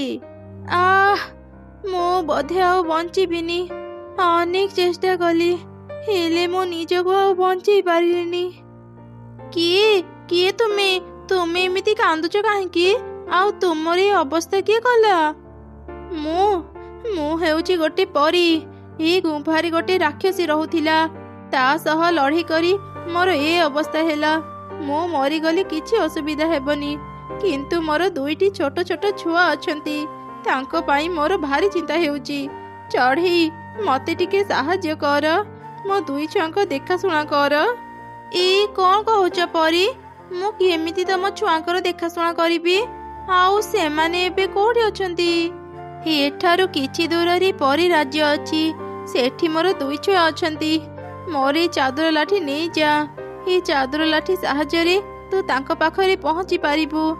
ଆଉ ହଁ, ଏ ଚାଦର ଲାଠିକୁ ତୁ ଯାହା ବି ମାଗିବୁ ଇଏ ତତେ ସବୁ ଦେବ। କିନ୍ତୁ ପରୀ, ତୁମେ ଏ ଚାଦର ଲାଠି ମତେ କାହିଁକି ଦେଉଛ? ତୁମେ ବି ତ ଚାଦର ଲାଠି ସାହାଯ୍ୟରେ ସୁସ୍ଥ ହେଇପାରନ୍ତ ନା? ନା, ତା ଆଉ ସମ୍ଭବ ନୁହଁ। ମୋର ଶେଷ ସମୟ ଆସିଗଲାଣି। ପରୀମାନଙ୍କ ଶେଷ ସମୟରେ ଏ ଚାଦର ଲାଠି କିଛି କାମ କରେନି। କିନ୍ତୁ ତୁ ଏ ଚାଦର ଲାଠି ନେଇପାରିବୁ ଆଉ ତା ସାହାଯ୍ୟରେ ଅନେକ କିଛି କରିପାରିବୁ। ମୋ ପାଖରେ ଆଉ ବେଶୀ ସମୟ ନାହିଁ ଚଢ଼େଇ। ମୋ 2 ଛୁଆ ତତେ ଲାଗିଲେ। ଏମିତି ସେ ପରୀ ତା ଚାଦର ଲାଠି ମତେ ଦେଇ ସବୁଦିନ ପାଇଁ ଚାଲିଗଲା। ସେଦିନ ପରଠାରୁ ମୁଁ ପରୀ ହେଇ ଚାଦର ଲାଠି ନେଇ ପରୀ ରାଜ୍ୟକୁ ଯାଏ ଆଉ ପରୀର 2 ଛୁଆଙ୍କର ଦେଖାଶୁଣା କରେ।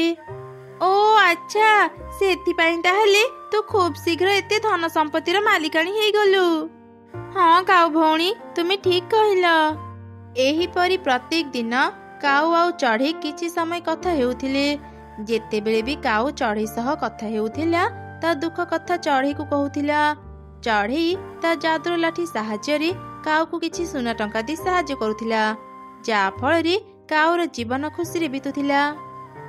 ଯାହା ହଉ, ସେ ବୋକି ଚଢ଼େଇ ପାଇଁ ମୁଁ ପ୍ରତ୍ୟେକ ଦିନ ବଢ଼ିଆ ବଢ଼ିଆ ଖାଇବା ସହ ଅନେକ ଉପହାର ବି ପାଉଛି।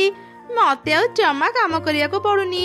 କାଲିଠୁ ତା ପାଖରେ ଆହୁରି ବେଶୀ ବେଶୀ ମୋ ଦୁଃଖ କାହାଣୀ କହି କାନ୍ଦିବି ଆଉ ଚଢ଼େଇ ପାଖରୁ ଅନେକ ସୁନା ଟଙ୍କା ଗହଣା ଆଣିବି। 2 ଦିନ ହେଲାଣି ମୁଁ ପରୀ ରାଜ୍ୟକୁ ଯାଇନି। ଛୁଆ 2ଟା କଣ ଖାଇଲେ ନ ଖାଇଲେ ମୁଁ କିଛି ଜାଣିନି। ମନଟା ଭଲ ଲାଗୁନି। ମୁଁ ଶୀଘ୍ର ଛୁଆ 2ଟାଙ୍କ ପାଖକୁ ଯାଏ।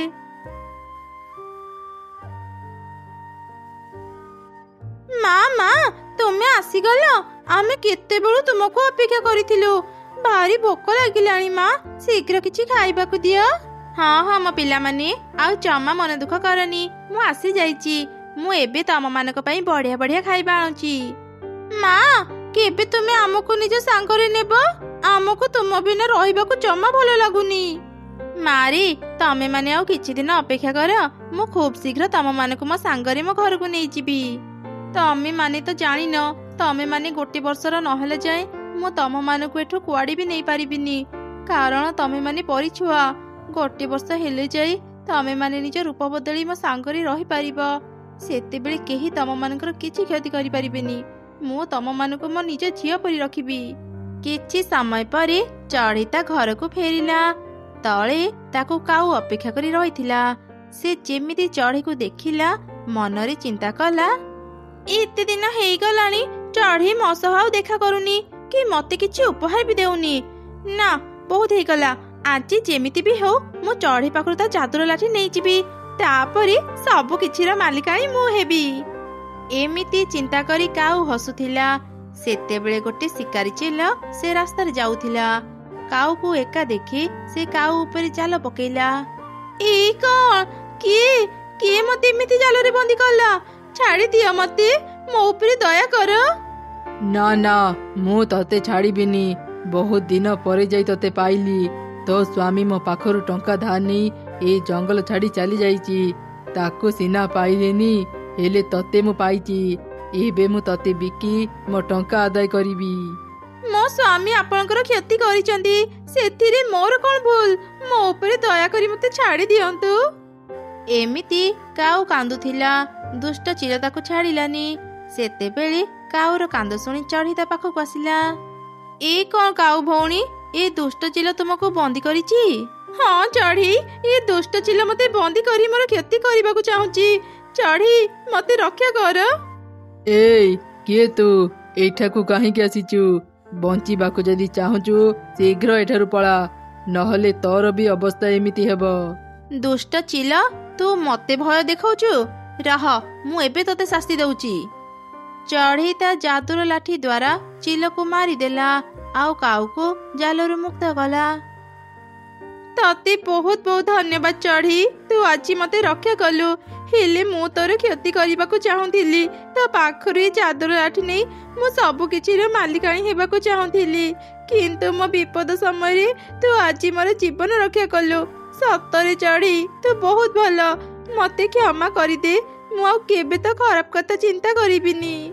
କାଉ ଭଉଣୀ, ତୁମେ ମୋର କ୍ଷତି କରିବାକୁ ଭାବିଥିଲ, ହେଲେ କ୍ଷତି କରିତ ନାହଁ, ଆଉ ନିଜ ଭୁଲ ବି ବୁଝି ସାରିଛ। ସେତିକିରେ ମୁଁ ଖୁସି। ଆଉ ମନ ଦୁଃଖ କରନି, ଏବେ ଘରକୁ ଯାଅ। ସେଦିନ ପରଠାରୁ କାଉ ପୁରାପୁରି ବଦଳିଗଲା। ସେ ଆଉ ଅଳସୁଆ ନ ହେଇ ପରିଶ୍ରମ କରି ଖାଇବା ଯୋଗାଡ଼ କଲା।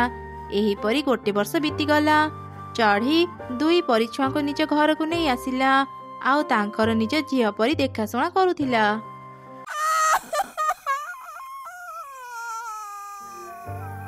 ମା, କିଏ ଏମିତି ରାତିରେ କାନ୍ଦୁଛି? ମୁଁ ଏ ଶବ୍ଦରେ ଶୋଇପାରୁନି। କାହିଁ, ମୁଁ ତ କାହାର ବି କାନ୍ଦ ଶୁଣିବାକୁ ପାଉନି। ତୁ ସ୍ୱପ୍ନ ଦେଖୁଥିବୁ, ଏବେ ଶୋଇପଡ଼। ମୁଁ ଟିକେ ଝରକା ପାଖକୁ ଯାଇ ଦେଖେ, କିଏ ଏମିତି କାନ୍ଦୁଛି। କିଏ କାନ୍ଦୁଛ? ଆରେ, ଏବେ ତ କାନ୍ଦ ବନ୍ଦ ହେଇଗଲା। ଏଇ ଆମ୍ବ ଗଛରୁ ହିଁ ଏମିତି ଶବ୍ଦ ଶୁଭୁଥିଲା। ସକାଳ ହେଉ, ମୁଁ ଆମ୍ବ ଗଛ ଉପରକୁ ଯିବି। ମା ପିଙ୍କି, ଏ ରାତି ଅଧରେ କାହିଁକି ଝରକା ଖୋଲିଛୁ କହିଲୁ? ଆ ଶୋଇବୁ। ପିଙ୍କି ଚଢ଼େଇ ତା ବାପା ମାଙ୍କ ସହ ରହୁଥିଲା। ତାଙ୍କ ଘର ବାହାରେ ଏକ ବଡ଼ ଆମ୍ବ ଗଛ ଥିଲା। ସେହି ଆମ୍ବ ଗଛରେ ରହୁଥିଲା ଏକ ଛୋଟ ପିଶାଚି ଚଢ଼େଇ। ସକାଳ ହେଲା ପରେ ପିଙ୍କି ସେ ଆମ୍ବ ଗଛ ଉପରକୁ ଗଲା। ଏ ଗଛରେ ତ କେହି ବି ନାହାନ୍ତି, ତାହେଲେ କାଲି ରାତିରେ କିଏ କାନ୍ଦୁଥିଲା? ତୁ କାହାକୁ ଖୋଜୁଛୁ? ମତେ ଖୋଜିବାକୁ ଆସିଛୁ କି? କିଏ ତୁ? ତୋ ଚେହେରା ଏମିତି କଣ ପାଇଁ? ତୁ କଣ କାଲି ରାତିରେ କାନ୍ଦୁଥିଲୁ? ହଁ, କାଲି ରାତିରେ ମୁଁ କାନ୍ଦୁଥିଲି। ତୋ କଥା ଶୁଣି ଜାଣିପାରିଲି ତୁ ମତେ ଖୋଜିବାକୁ ଆସିଛୁ, ସେଥିପାଇଁ ତୋ ପାଖକୁ ଚାଲି ଆସିଲି। ତୁ ତ ମୋ ବୟସର ଜଣା ପଡୁଛୁ। ତୋ ବାପା ମା କୁଆଡେ ଗଲେ? ତୋ ଘର କୋଉଠି? ମୋ ବାପା ନାହାନ୍ତି, ମୁଁ ମୋ ମା ସାଙ୍ଗରେ ରୁହେ। 7 ଦିନ ହେଇଗଲାଣି। ମୋ ମା ଖାଇବା ଆଣିବାକୁ ଯାଇଥିଲା, ହେଲେ ଏଯାଏଁ ଫେରିନି। ତୁ ଚିନ୍ତା କରନି, ତୋ ମା ଶୀଘ୍ର ଫେରି ଆସିବେ। ମତେ ଲାଗୁଛି ମୋ ମା ଆଉ ଫେରିବନି। ମା କହିଥିଲା ଯଦି ମୁଁ 7 ଦିନ ଭିତରେ ଘରକୁ ନ ଫେରିବି ତୁ ନିଜ ଖାଇବା ବ୍ୟବସ୍ଥା ନିଜେ କରିନେବୁ। ହେଲେ ତୋ ମା ତତେ ଏମିତି କାହିଁକି କହିଥିଲେ? ତତେ ଘରେ ଏକା ରଖି ସେ ଏତେ ଦିନ ଯାଇ କଣ ପାଇଁ ବାହାରକୁ ଯାଆନ୍ତି? ମୋ ମା ଖାଇବା ଆଣିବା ପାଇଁ ବାହାରକୁ ଯାଆନ୍ତି। ତୁ ମତେ ଦେଖି ଜାଣିପାରୁନୁ କି ମୁଁ ତୋ ଭଳି ସାଧାରଣ ଚଢ଼େଇ ନୁହଁ। ମୁଁ ହେଉଛି ପିଶାଚି ଚଢ଼େଇ, ଯାହାକୁ ଦେଖିଲେ ଅନ୍ୟ ଚଢ଼େଇ ମାନେ ଡରନ୍ତି। ସତରେ ତୁ ଗୋଟେ ପିଶାଚି ଚଢ଼େଇ?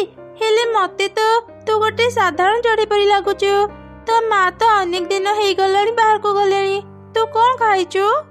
ନା, ମା ଗଲା ଦିନରୁ ମୁଁ କିଛି ବି ଖାଇନି। ମା କହିଥିଲା ମୁଁ ନ ଆସିବା ଯାଏ ତୁ ଏ ଗଛ ଛାଡ଼ି କୁଆଡ଼େ ବି ଯିବୁନି। ମୋ ମାକୁ ହିଁ ଜଗିଥିଲି। ହେଲେ ଏବେ ଲାଗୁଛି ମତେ ମୋ ଖାଇବା ବ୍ୟବସ୍ଥା କରିବାକୁ ହେବ। ଆଚ୍ଛା କହିଲୁ, ତୁ କଣ ଖାଇବାକୁ ଭଲ ପାଉ? ମତେ ମାଛ ଖାଇବାକୁ ଭାରି ଭଲ ଲାଗେ। ଆଚ୍ଛା ହଉ, ତୁ ଏଇଠି ଥା, ମୁଁ ଯାଇ ଦେଖେ ତୋ ପାଇଁ ମାଛ ପାଉଛି କି ନାହିଁ। ଏମିତି କହି ପିଙ୍କି ଗଛରୁ ଓହ୍ଲେଇ ଆସିଲା। ସେ ଦେଖିଲା ତାର ବାପା 2ଟି ବଡ଼ ବଡ଼ ମାଛ ନେଇ ରୋଷେଇ ଘରେ ରଖୁଛନ୍ତି। ଏଇ ତ ସୁଯୋଗ ମିଳିଗଲା। ବାପା ମାଛ ରଖି ଘରୁ ବାହାରି ଯାଉଛନ୍ତି। ମୁଁ ସେ 2ଟି ମାଛରୁ ଗୋଟେ ମାଛ ଛୋଟ ପିଶାଚି ପାଇଁ ନେଇଯାଏ।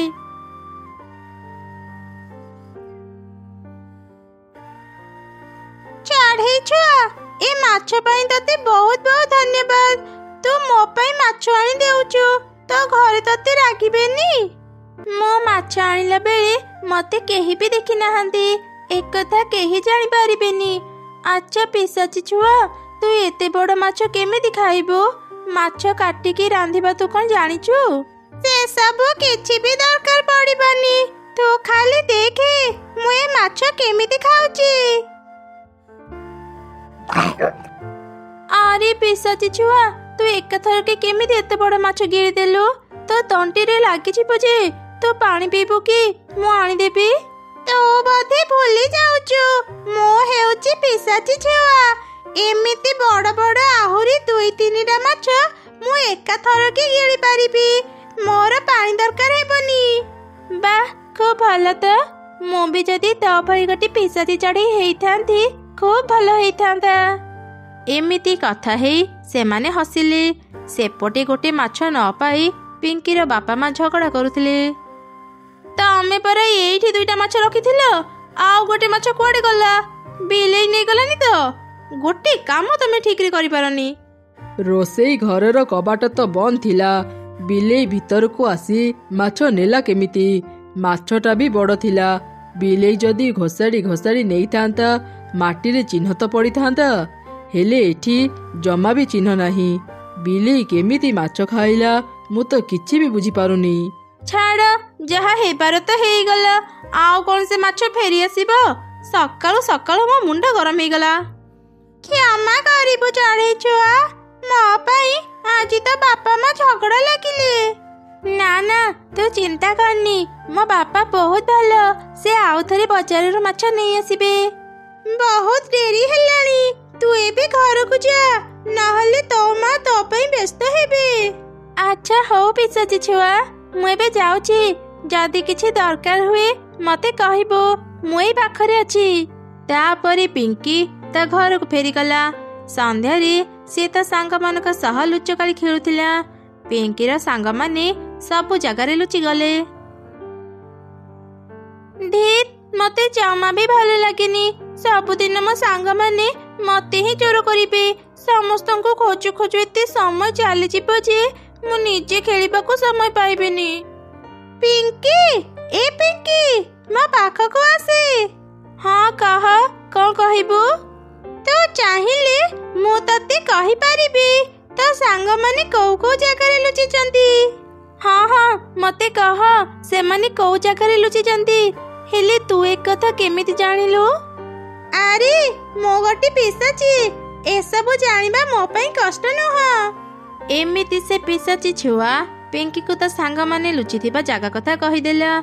ପିଙ୍କି ଶୀଘ୍ର ହିଁ ସମସ୍ତଙ୍କୁ ଖୋଜି ବାହାର କରିଦେଲା। ତାପରେ ସେ ଲୁଚିବାକୁ ଗଲା।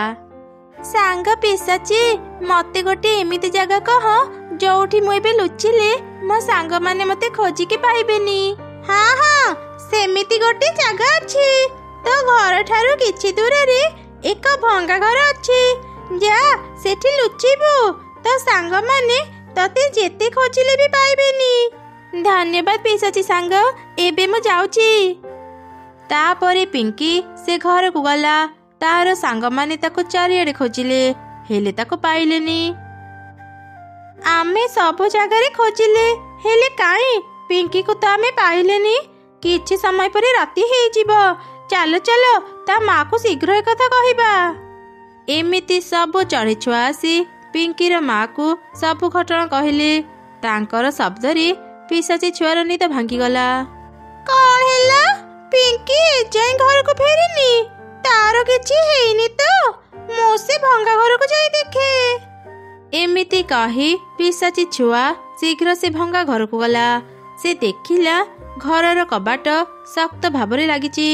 ପିଶାଚୀ ଛୁଆ ଗୋଟେ ଧକ୍କାରେ କବାଟ ଭାଙ୍ଗିଦେଲା। ସେ ଭିତରକୁ ଯାଇ ଦେଖିଲା ପିଙ୍କି ଡରି ଡରି ଗୋଟେ କଣରେ ଛିଡ଼ା ହେଇଛି। ଏ କଣ ପିଙ୍କି, ତୁ ଏଯାଏଁ ଘରକୁ କାହିଁକି ଯାଇନୁ? ସମସ୍ତେ ତତେ ଖୋଜୁଛନ୍ତି। ମୁଁ ଘରକୁ ଫେରିଥାନ୍ତି, ହେଲେ କେଜାଣି କେମିତି କବାଟ ଏତେ ଜୋରେ ଲାଗିଗଲା ଯେ ମୁଁ ଖୋଲି ପାରିଲିନି। ଏ ଘରେ ତ ଗୋଟେ ବି ଝରକା ନାହିଁ। ତା ଉପରେ ପୁଣି ଏ ସାପ ଆସି ମୋ ସାମ୍ନାରେ ଛିଡ଼ା ହେଇଗଲା। ଏ ସାପକୁ ଦେଖି ଭୟରେ ମୁଁ ଏଠୁ ହଲି ପାରୁନଥିଲି। କଣ ହେଲା? ତୁ ଏ ଛୋଟ ସାପଟାକୁ ଦେଖି ଡରୁଛୁ? ରହ, ମୁଁ ତାକୁ ଏବେ ଏଠାରୁ ବିଦା କରୁଛି। ଏ ସାପ, ବଞ୍ଚିବାକୁ ଯଦି ଚାହୁଁଛୁ ଶୀଘ୍ର ଏ ଜାଗା ଛାଡ଼ି ପଳା। ମୁଁ ଏତେ ଚେଷ୍ଟା କଲି ସାପକୁ ଡରେଇବା ପାଇଁ, ହେଲେ ସେ ଡରିଲାନି। ତୋର ଗୋଟେ ଧମକରେ ସେ ଏଠାରୁ ଚାଲିଗଲା। ମୁଁ ଗୋଟେ ପିଶାଚୀ, ମତେ ଦେଖିଲେ ସାପ ମାନେ ଡରନ୍ତି। ଚାଲ ପିଙ୍କି, ଏବେ ମୁଁ ତତେ ନେଇ ତ ଘରେ ଛାଡ଼ିଦେବି। ଏମିତି କହି ପିଶାଚୀ ଛୁଆ ନିଜ ଯାଦୁ ଶକ୍ତିରେ ପିଙ୍କିକୁ ଖୁବ୍ ଶୀଘ୍ର ନେଇ ତା ଘର ପାଖରେ ପହଞ୍ଚେଇ ଦେଲା। ବା ପିଶାଚୀ ସାଙ୍ଗ, ତୁ ତ ବଢିଆ ଯାଦୁ ଶିଖିଛୁ। ମତେ କେତେ ଶୀଘ୍ର ଘରେ ପହଞ୍ଚେଇ ଦେଲୁ। ହଉ, ମୁଁ ଏବେ ଯାଉଛି। କାଲି ସକାଳେ ପୁଣି ଦେଖା ହେବ। ସେଦିନ ପରଠାରୁ ପ୍ରତିଦିନ ପିଙ୍କି ପିଶାଚୀ ଛୁଆ ସହ ଦେଖା କରୁଥିଲା, ଆଉ ତା ସହ ଅନେକ ସମୟ ଧରି କଥା ବି ହେଉଥିଲା। ପିଙ୍କି ଯେତେବେଳେ ବି ସୁଯୋଗ ପାଉଥିଲା ପିଶାଚୀ ଛୁଆ ପାଇଁ ମାଛ ନେଇ ଯାଉଥିଲା। ଧୀରେ ଧୀରେ ପିଙ୍କିର ଏମିତି ଅଜବ କାମ ତାର ବାପା ମା ବି ଜାଣିପାରିଲେ। ପିଙ୍କିର ବାପା, ଆମ ଝିଅର ଲକ୍ଷଣ ମତେ କିଛି ବି ଠିକ ଲାଗୁନି। ସେ ସବୁଦିନ ଆମ୍ବ ଗଛରେ ବସି କାହା ସହ କଥା ହେଉଛି କେଜାଣି। ତମେ ଯେବେ ବି ମାଛ ଆଣ, ସେ ଗୋଟେ ମାଛ ନେଇ ଆମ୍ବ ଗଛ ଉପରକୁ ଯାଏ। ବେଳେ ବେଳେ ସେ ଏମିତି ଭୟଙ୍କର ହସ ହସେ ଯେ ତମେ ତାକୁ ଦେଖିଲେ ଡରିଯିବ। ଆରେ ତୁ ଏସବୁ କଣ କହୁଛୁ? ଏସବୁ ଜମା ବି ଠିକ ନୁହଁ। ହଠାତ୍ ଆମ ଝିଅର ହେଲା କଣ? ହେଇଟି, ମତେ ଲାଗୁଛି ଆମ ଝିଅ ଉପରେ ନିଶ୍ଚୟ କୋଉ ଭୂତ ପ୍ରେତର ନଜର ପଡି ଯାଇଛି। ତମେ ଟିକେ ଯାଅ ନା, ତାନ୍ତ୍ରିକ ମାଙ୍କୁ ଡାକି ଆଣିବ। ସେ ନିଶ୍ଚୟ ଆମ ଝିଅକୁ ଭଲ କରିଦେବେ। ତାପରେ ପିଙ୍କିର ବାପା ମା ଶୀଘ୍ର ତାନ୍ତ୍ରିକ ଚଢ଼େଇକୁ ଡାକି ଆଣିଲେ। ସେ ପିଙ୍କିକୁ ଭଲ ଭାବରେ ଦେଖି କହିଲା, ମୁଁ ଯାହା ଭାବୁଥିଲି ଠିକ ଭାବୁଥିଲି। ତମ ଝିଅ ଉପରେ ଗୋଟେ ପିଶାଚୀର ନଜର ପଡିଛି। କଣ ହେଲା? ପିଶାଚୀ? ତାନ୍ତ୍ରିକ ମା, ଆମ ଝିଅକୁ ରକ୍ଷା କର। ଝିଅକୁ ଘର ଭିତରକୁ ନେଇଯାଅ। ମୁଁ ସେ ଆମ୍ବ ଗଛ ପାଖକୁ ଯାଉଛି। ଆଜି ହିଁ ମୁଁ ସେ ପିଶାଚୀକୁ ଏ ଜାଗାରୁ ତଡ଼ିଦେବି। ନା ନା, ମୋ ପିଶାଚୀ ସାଙ୍ଗର କିଛି କ୍ଷତି କରନି। ସେ ଖରାପ ନୁହଁ, ସେ ବହୁତ ଭଲ। ଚୁପ୍, ଏକଦମ ଚୁପ୍। ଆମେ ତୋର କିଛି କଥା ଶୁଣିବୁନି। ଚାଲିବୁ ଘର ଭିତରକୁ। ପିଙ୍କିର ବାପା ପିଙ୍କିକୁ ନେଇ ଘର ଭିତରେ ବନ୍ଦ କରିଦେଲେ। ମତେ ଶୀଘ୍ର କିଛି କରିବାକୁ ହେବ, ନହେଲେ ଏମାନେ ମୋ ସାଙ୍ଗ ପିଶାଚୀର କ୍ଷତି କରିଦେବେ। ଆମ ଝରକା କେତେ ଛୋଟ। ମୁଁ ଏଠୁ ବାହାରି ମୋ ସାଙ୍ଗ ପାଖକୁ କେମିତି ଯିବି? ଆରେ ହଁ, ମନେ ପଡ଼ିଲା। ମୁଁ ମୋ ସାଙ୍ଗ ପିଶାଚୀକୁ ପାଠ ପଢ଼ା ଶିଖେଇଥିଲି। ମୁଁ କାଗଜରେ ସବୁ ଘଟଣା ଲେଖି ସେ କାଗଜକୁ ରକେଟ ବନେଇ ମୋ ସାଙ୍ଗ ପାଖକୁ ଫିଙ୍ଗିଦିଏ। ସେ ପଢ଼ିଲେ ସବୁ କିଛି ବୁଝିଯିବ। ଏମିତି ଚିନ୍ତା କରି ପିଙ୍କି ଏକ କାଗଜରେ ସବୁ ଘଟଣା ଲେଖି ସେ କାଗଜକୁ ରକେଟ ବନେଇ ତା ସାଙ୍ଗ ପିଶାଚୀ ପାଖକୁ ଫିଙ୍ଗିଲା। ପିଶାଚୀ ଛୁଆ ସବୁ କିଛି ପଢ଼ି ଶୀଘ୍ର ସେଠାରୁ ଚାଲିଗଲା। କିଛି ସମୟ ପରେ ପିଙ୍କିର ମା ତା ପାଖକୁ ଆସି କହିଲେ, ଆଉ ଭୟ ନାହିଁ। ପିଶାଚି ସେ ଜାଗା ଛାଡ଼ି ସବୁଦିନ ପାଇଁ ଚାଲି ଯାଇଛି। ସେ ଏମିତି ମନ ଦୁଃଖରେ ବସି କାନ୍ଦିବା ସମୟରେ ଏକ କାଗଜ ରକେଟ ଉଡ଼ି ଆସି ତା ଗୋଡ଼ରେ ବାଜିଲା। ଏଇଟା ତ ସେଇ କାଗଜ ରକେଟ ଯୋଉଟାକୁ ମୁଁ ମୋ ସାଙ୍ଗ ପାଖକୁ ପଠେଇଥିଲି। ତା ମାନେ କଣ ସେ ସେଇଟା ପାଇନି? ମୁଁ ଥରେ ଖୋଲିକି ଦେଖେ। ଆରେ ଏଥିରେ ତ କିଛି ଅଲଗା ଲେଖା ଅଛି। ପିଙ୍କି ତୁ ଚିନ୍ତା କରନି, ମୁଁ ଠିକ୍ ଅଛି। ତତେ ବହୁତ ବହୁତ ଧନ୍ୟବାଦ। ମୁଁ ଏବେ ସେ ଭଙ୍ଗା ଘର ପାଖ ଗଛରେ ଅଛି। ଶୀଘ୍ର ମୋ ପାଖକୁ ଆ। ଏସବୁ ପଢ଼ି ପିଙ୍କି ଖୁସି ହେଇଗଲା। ସେ ଶୀଘ୍ର ସେ ଗଛ ପାଖକୁ ଗଲା। ପିଶାଚି ଛୁଆ ପୁରାପୁରି ଠିକ୍ ଥିଲା। ପିଙ୍କିକୁ ଦେଖି ସେ ବି ଖୁସି ହେଇଗଲା। ସେବେଠାରୁ ମଝିରେ ମଝିରେ ଯାଇ ପିଙ୍କି ତା ସହ ଦେଖା କରି ଆସୁଥିଲା। ମା, ତୁମେ ଲଗେଇଥିବା ଏଇ ପିଜୁଳି ଗଛ ପାଖକୁ ମୁଁ ପ୍ରତିଦିନ ଆସେ। ତୁମେ ଯିବା ପରେ କେହି ବି ଏ ଗଛର ଯତ୍ନ ନିଅନ୍ତିନି। ହେଲେ ତୁମେ ଚିନ୍ତା କରନି ମା, ମୁଁ ଏ ପିଜୁଳି ଗଛର ସବୁଦିନ ଯତ୍ନ ନେବି। ମା କୁନି, ଏତେ ରାତିରେ ତୋ ମା ଲଗେଇଥିବା ଏ ପିଜୁଳି ଗଛ ପାଖକୁ କାହିଁକି ଆସିଛୁ? ତୋ ମା ଯେତେବେଳେ ବଞ୍ଚିଥିଲା ଏ ପିଜୁଳି ଗଛକୁ ସେ ବହୁତ ଭଲ ପାଉଥିଲା। ହଁ ବାପା, ମୁଁ ସେଥିପାଇଁ ତ ପ୍ରତ୍ୟେକ ଦିନ ଏଇ ଗଛ ପାଖକୁ ଆସେ। ଏଇ ଗଛ ପାଖକୁ ଆସିଲେ ଏମିତି ଲାଗେ ମୋ ମା ମୋ ପାଖରେ ଅଛି। ଆଚ୍ଛା ଠିକ୍ ଅଛି ରେ ମା, ଏବେ ତୁ ଘର ଭିତରକୁ ଆସେ। ଅନେକ ରାତି ହେଇଗଲାଣି, କିଛି ଖାଇବା ଖାଇନି। ତୋ ମା ଗଲା ଦିନରୁ ତୁ ଭଲରେ ଖାଇବା ବି ଖାଉନୁ। ଠିକ୍ ଅଛି ବାପା। ଏମିତି ସେମାନେ ଘର ଭିତରକୁ ଗଲେ। ସେମାନଙ୍କର ସବୁ କଥା ଦୂରରୁ ଏକ ପିଶାଚି ଶୁଣୁଥିଲା। ମିଳିଗଲା, ମତେ ଏକ ଅନାଥ ଛୁଆ ମିଳିଗଲା। ମତେ ଏ ଅନାଥ ଛୁଆଙ୍କୁ ଖାଇବା ପାଇଁ ଭାରି ଭଲ ଲାଗେ। ଯାଏ ଶୀଘ୍ର ଏ ଛୁଆକୁ ଖାଇନିଏ। ଆରେ ଏ ଛୁଆଟା ପାଖରେ ତ ତା ବାପା ଅଛି। ମୁଁ ତାକୁ ଏମିତି ମାରି ପାରିବିନି। କିଛି ସମୟ ପରେ ସକାଳ ହେଇଯିବ। ସକାଳେ ମୋ ଶକ୍ତି କିଛି କାମ କରିବନି। ମତେ ଆଉ କିଛି ଉପାୟ ଚିନ୍ତା କରିବାକୁ ହେବ। ଏମିତି ପିଶାଚି କୁନିକୁ କେମିତି ମାରିବ ତାର ଯୋଜନା ବନେଇଲା। ଆଉ ପରଦିନ ସକାଳେ ସେ ଏକ ସୁନ୍ଦରୀ ଚଢ଼େଇର ରୂପ ନେଇ ରାଜୁ ଚଢ଼େଇର ପାଖକୁ ଗଲା। ରାଜୁକୁ ବି ସେ ପ୍ରଥମ ଦେଖାରେ ହିଁ ଭଲ ଲାଗିଲା। ରାଜୁ ସେଇ ପିଶାଚିକୁ ବାହା ହେଇ ଘରକୁ ଆସିଲା। ମା କୁନି, ଆ ଦେଖିବୁ ମୁଁ କାହାକୁ ଆଣିଛି। କଣ ହେଲା ବାପା, ମତେ ଡାକିଲ? ଆଉ ଇଏ କିଏ? ଆରେ ମା କୁନି, ଇଏ ତୋର ନୂଆ ମା। ଆଜିଠୁ ଇଏ ଆମ ସାଙ୍ଗରେ ରହିବେ। ନୂଆ ମା? ମୋର ନୂଆ ମା ଦରକାର ନାହିଁ ବାପା। ୟାଙ୍କୁ ନେଇ ତାଙ୍କ ଘରେ ଛାଡ଼ି ଦିଅ। ମୁଁ ୟାଙ୍କୁ କେବେ ବି ମା ଡାକିବିନି। ଏମିତି ରାଗି କୁନି ଘର ଭିତରକୁ ଚାଲିଗଲା। ମିନୁ, ମୋ ଝିଅ କଥାକୁ ଧରିବୁନି। ସେ ଏଯାଏଁ ତା ମାକୁ ଭୁଲି ପାରିନି। କିଛି ଦିନ ପରେ ତା ମନ ଭଲ ହେଲେ ସେ ତତେ ବି ମା ଡାକିବ। ଆରେ ନା ନା, ମୁଁ କୁନିର କଥା ଧରିନି। ମୁଁ ଜାଣେ ମାକୁ ହରି ଛୁଆଟା ଏବେ ବହୁତ ଦୁଃଖରେ ଅଛି। ତୁମେ ଜମା ବି ଚିନ୍ତା କରନି। ମୁଁ ତାର ନିଜ ଝିଅ ପରି ଯତ୍ନ ନେବି। ମା କୁନି, ତୁ ଏଠି ଏକୁଟିଆ କାହିଁକି ଶୋଇଛୁ? ମିନୁ ତୋର ମା, ଯା ତା ପାଖରେ ଶୋଇବୁ। ନାଇଁ ବାପା, ସିଏ ମୋ ମା ନୁହଁ। ମୁଁ ତାଙ୍କୁ ମା ଡାକି ପାରିବିନି। ଏମିତି କହି କୁନି ଏକୁଟିଆ ହିଁ ଶୋଇ ପଡ଼ିଲା। ଅଧରାତିରେ ସେଇ ପିଶାଚି କୁନି ପାଖକୁ ଆସିଲା। ଖାଇବି ତତେ, ଆଜି ମୁଁ ଖାଇବି। ତତେ ଖାଇବା ପାଇଁ ହିଁ ମୁଁ ସୁନ୍ଦରୀ ଝିଅର ରୂପ ନେଇ ତୋ ବାପାକୁ ବାହା ହେଇଛି। ଆଜି ମତେ ସେ ସୁଯୋଗ ମିଳିଗଲା। କିଏ କିଏ ଏମିତି ପାଟି କରୁଛ? ମତେ ଭାରି ଡର ଲାଗୁଛି। ମୋ ସାମ୍ନାକୁ ଆସ। ପିଶାଚିର ଏମିତି ଶବ୍ଦରେ କୁନିର ନିଦ ଭାଙ୍ଗିଗଲା। ସେ ଜୋର ଜୋରେ ଚିତ୍କାର କରୁଥିଲା।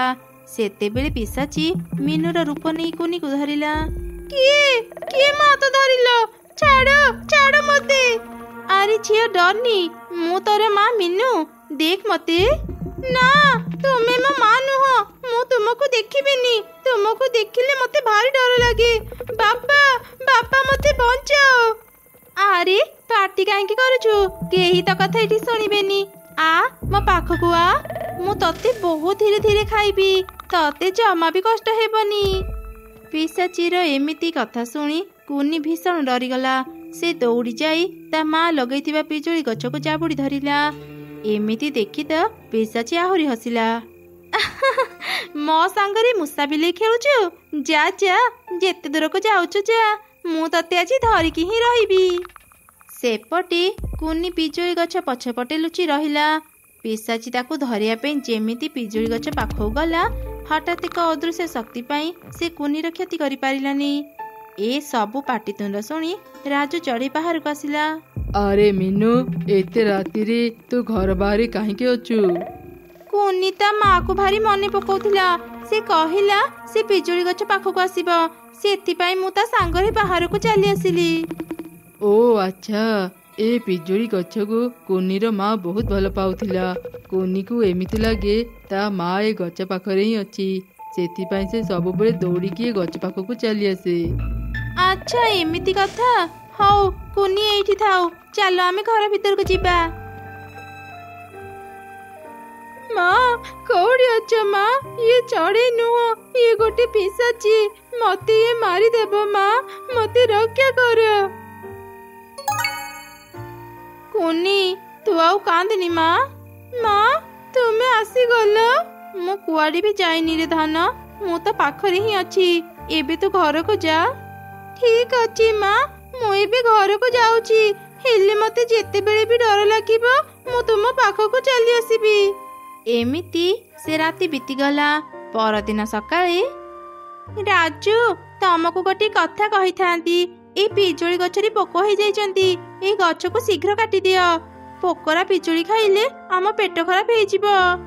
କିନ୍ତୁ ଏ ଗଛ କୁନି ମାର ଶେଷ ସ୍ମୃତି, ୟାକୁ କାଟିଦେଲେ କୁନି ଅନେକ କାନ୍ଦିବ। କଣ ହେଲା? ତମ ପାଖରେ ତମ ଆଗ ସ୍ତ୍ରୀର ସ୍ମୃତି ଏତେ ମୂଲ୍ୟବାନ ହେଇଗଲା ଯେ ତମେ ମୋ କଥା ଶୁଣୁନ? ଯା, ମୁଁ ତମ ସହ ଆଉ କେବେ କଥା ହେବିନି। ନା ନା, ମୋ କହିବାର ଅର୍ଥ ସେଇଆ ନଥିଲା। ଆଚ୍ଛା ହଉ, ତୁ ଆଉ ମନ ଦୁଃଖ କରନି, ମୁଁ ଏବେ ଏ ଗଛକୁ କାଟି ଦେଉଛି। ତାପରେ ରାଜୁ ସେ ଗଛକୁ କାଟିବା ଆରମ୍ଭ କଲା। ଏ ସବୁ ଶବ୍ଦ ଶୁଣି କୁନି ଶୀଘ୍ର ବାହାରକୁ ଆସିଲା। ବାପା, ଏ ଗଛକୁ କାଟନି। ବାପା ମୋ କଥା ଶୁଣ। ହେଲେ ରାଜୁ ତା ଝିଅ କୁନିର କିଛି କଥା ନ ଶୁଣି ପିଜୁଳି ଗଛକୁ କାଟିଦେଲା।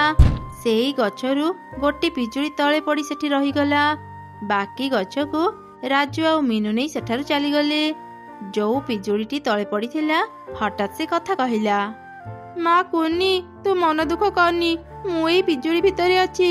ମତେ ନିଜ ସାଙ୍ଗରେ ନେଇଯା। କିଛି ସମୟ ପରେ ରାତି ହେଇଯିବ, ପିଶାଚି ତୋର କ୍ଷତି କରିପାରେ। ତାପରେ କୁନି ସେ ପିଜୁଳିକୁ ଧରି ଘର ଭିତରକୁ ଗଲା। କିଛି ସମୟ ପରେ ରାତି ହେଇଗଲା। ଆଜି ତ ସେ ପିଜୁଳି ଗଛ ନାହିଁ କୁନି, ଦେଖିବି ତତେ ଆଜି କିଏ ରକ୍ଷା କରିବ। ମା କୁନି, ସେ ପିଶାଚି କେତେବେଳେ ବି ଏଠାକୁ ଆସିପାରେ। ମୁଁ ତତେ ଏବେ ପିଜୁଳି ଭିତରେ ରଖିଦିଏ।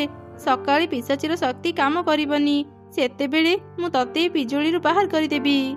ଏମିତି କହି କୁନିର ମା ତାକୁ ସେ ପିଜୁଳି ଭିତରେ ରଖିଦେଲା। ପିଶାଚି ସେଠାକୁ ଆସି କୁନିକୁ ଖୋଜିଲା, ହେଲେ ତାକୁ ପାଇଲାନି। ଏ ବଦମାସ ଛୁଆ ଆଜି ବି କୁଆଡେ ଚାଲିଗଲା? ଦେଖିବି ସେ କେତେ ଦିନ ମୋଠୁ ବଞ୍ଚିବ। ଯେମିତି ପିଶାଚି ସେଠାରୁ ଚାଲିଗଲା, କୁନି ପିଜୁଳିରୁ ବାହାରି ଆସିଲା। ମା କୁନି, ମୋ ପାଖରେ ଆଉ ବେଶୀ ସମୟ ନାହିଁ। ମୁଁ ସବୁଦିନ ପାଇଁ ଏଠାରୁ ଚାଲିଯିବି। ତା ପୂର୍ବରୁ ପିଶାଚିକୁ ଧ୍ୱଂସ କରିବାର ରାସ୍ତା ମୁଁ ତତେ କହିଦେବି। କିନ୍ତୁ ମା, ମୁଁ କଣ ସେ ପିଶାଚିକୁ ଧ୍ୱଂସ କରିପାରିବି? ତୁ ପାରିବୁ ଝିଅ, ମୋର ତୋ ଉପରେ ପୁରା ବିଶ୍ୱାସ ଅଛି। ଶୁଣୁ, ଏଠାରୁ କିଛି ଦୂରରେ ଏକ ମନ୍ଦିର ଅଛି। ସେ ମନ୍ଦିର ଭିତରେ ଥିବା ଏକ ସୁନା କଳସୀରେ ପବିତ୍ର ଗଙ୍ଗାଜଳ ଅଛି। ସେଇ ଗଙ୍ଗାଜଳ ଆଣି ପିଶାଚି ଉପରେ ପକେଇଲେ ସେ ଧ୍ୱଂସ ହେଇଯିବ। ଯେତେବେଳେ ଏ କାମ କରିବୁ ତୋ ବାପା ତ ପାଖରେ ଥିବେ, ଏକଥାର ଧ୍ୟାନ ରଖିବୁ। ଯା ମା, ସକାଳ ହେଇଗଲାଣି, ଶୀଘ୍ର ମନ୍ଦିରକୁ ଯା। ତାପରେ କୁନିର ମା ଅଦୃଶ୍ୟ ହେଇଗଲା। କୁନି ଶୀଘ୍ର ମନ୍ଦିରକୁ ଗଲା, ଆଉ ମନ୍ଦିର ଭିତରେ ଥିବା ସ୍ୱର୍ଣ୍ଣ କଳସୀରୁ ଗଙ୍ଗାଜଳ ନେଇ ଆସିଲା। ବାପା, ମୁଁ ତୁମକୁ କିଛି କହିବାକୁ ଚାହୁଁଛି। କଣ କହିବୁ ମା, କହ। ମିନୁ କୁନି ହାତରେ ଗଙ୍ଗାଜଳ ଦେଖି ଡରିଗଲା। ସେ ରାଜୁକୁ କହିଲା, ରାଜୁ, ତମେ କୁନି ସହ କଥା ହୁଅ, ମୁଁ ଟିକେ ବାହାରୁ ଆସୁଛି। କୁଆଡେ ଯାଉଛ ନୂଆ ମା? ବାପାଙ୍କୁ କଣ କହିବି, ତୁମେ କଣ ଶୁଣିବନି? ଏମିତି କହି କୁନି ଶୀଘ୍ର ଗଙ୍ଗାଜଳ ମିନୁ ଉପରକୁ ପକେଇଦେଲା। ମିନୁ ଦେହରେ ନିଆଁ ଲାଗିଗଲା। ସେ ନିଜ ପ୍ରକୃତ ରୂପକୁ ଆସି ଜଳିବାକୁ ଲାଗିଲା। ମରିଗଲି। ଆରେ ମରିଗଲି। କ'ଣ କଲୁ ତୁ? ମତେ ବଞ୍ଚା, ନହେଲେ ନିଆଁରେ ଜଳି ମୁଁ ପାଉଁଶ ହେଇଯିବି। ଇଏ ତ ଗୋଟେ ପିଶାଚି। ମୁଁ ୟାକୁ ଚିହ୍ନି ନ ପାରି ବାହା ହେଇ ଘରକୁ ଆଣିଥିଲି। ହଁ ବାପା, ଇଏ ଗୋଟେ ପିଶାଚି। ଆଉ ଗୋଟେ କଥା ଜାଣିଛ ବାପା, ଇଏ ମତେ ମାରି ଖାଇବାକୁ ଚାହୁଁଥିଲା। ତୁ କ'ଣ କହୁଛୁ ରେ ମା? ତୋ ସହ ଏତେ ସବୁ ଘଟଣା ଘଟିଗଲା, ଅଥଚ ମୁଁ କିଛି ଜାଣିପାରିଲିନି। ମତେ କ୍ଷମା କରିଦେବୁ ମା, ମୁଁ ତୋର ଠିକରେ ଯତ୍ନ ନେଇପାରିଲିନି। ଦେଖୁ ଦେଖୁ କିଛି ସମୟରେ ହିଁ ପିଶାଚି ନିଆଁରେ ଜଳି ପାଉଁଶ ହେଇଗଲା। କୁନିର ଆଉ ଭୟ ରହିଲାନି। ସେ ଖୁସିରେ ତା ବାପା ସହ ରହିଲା।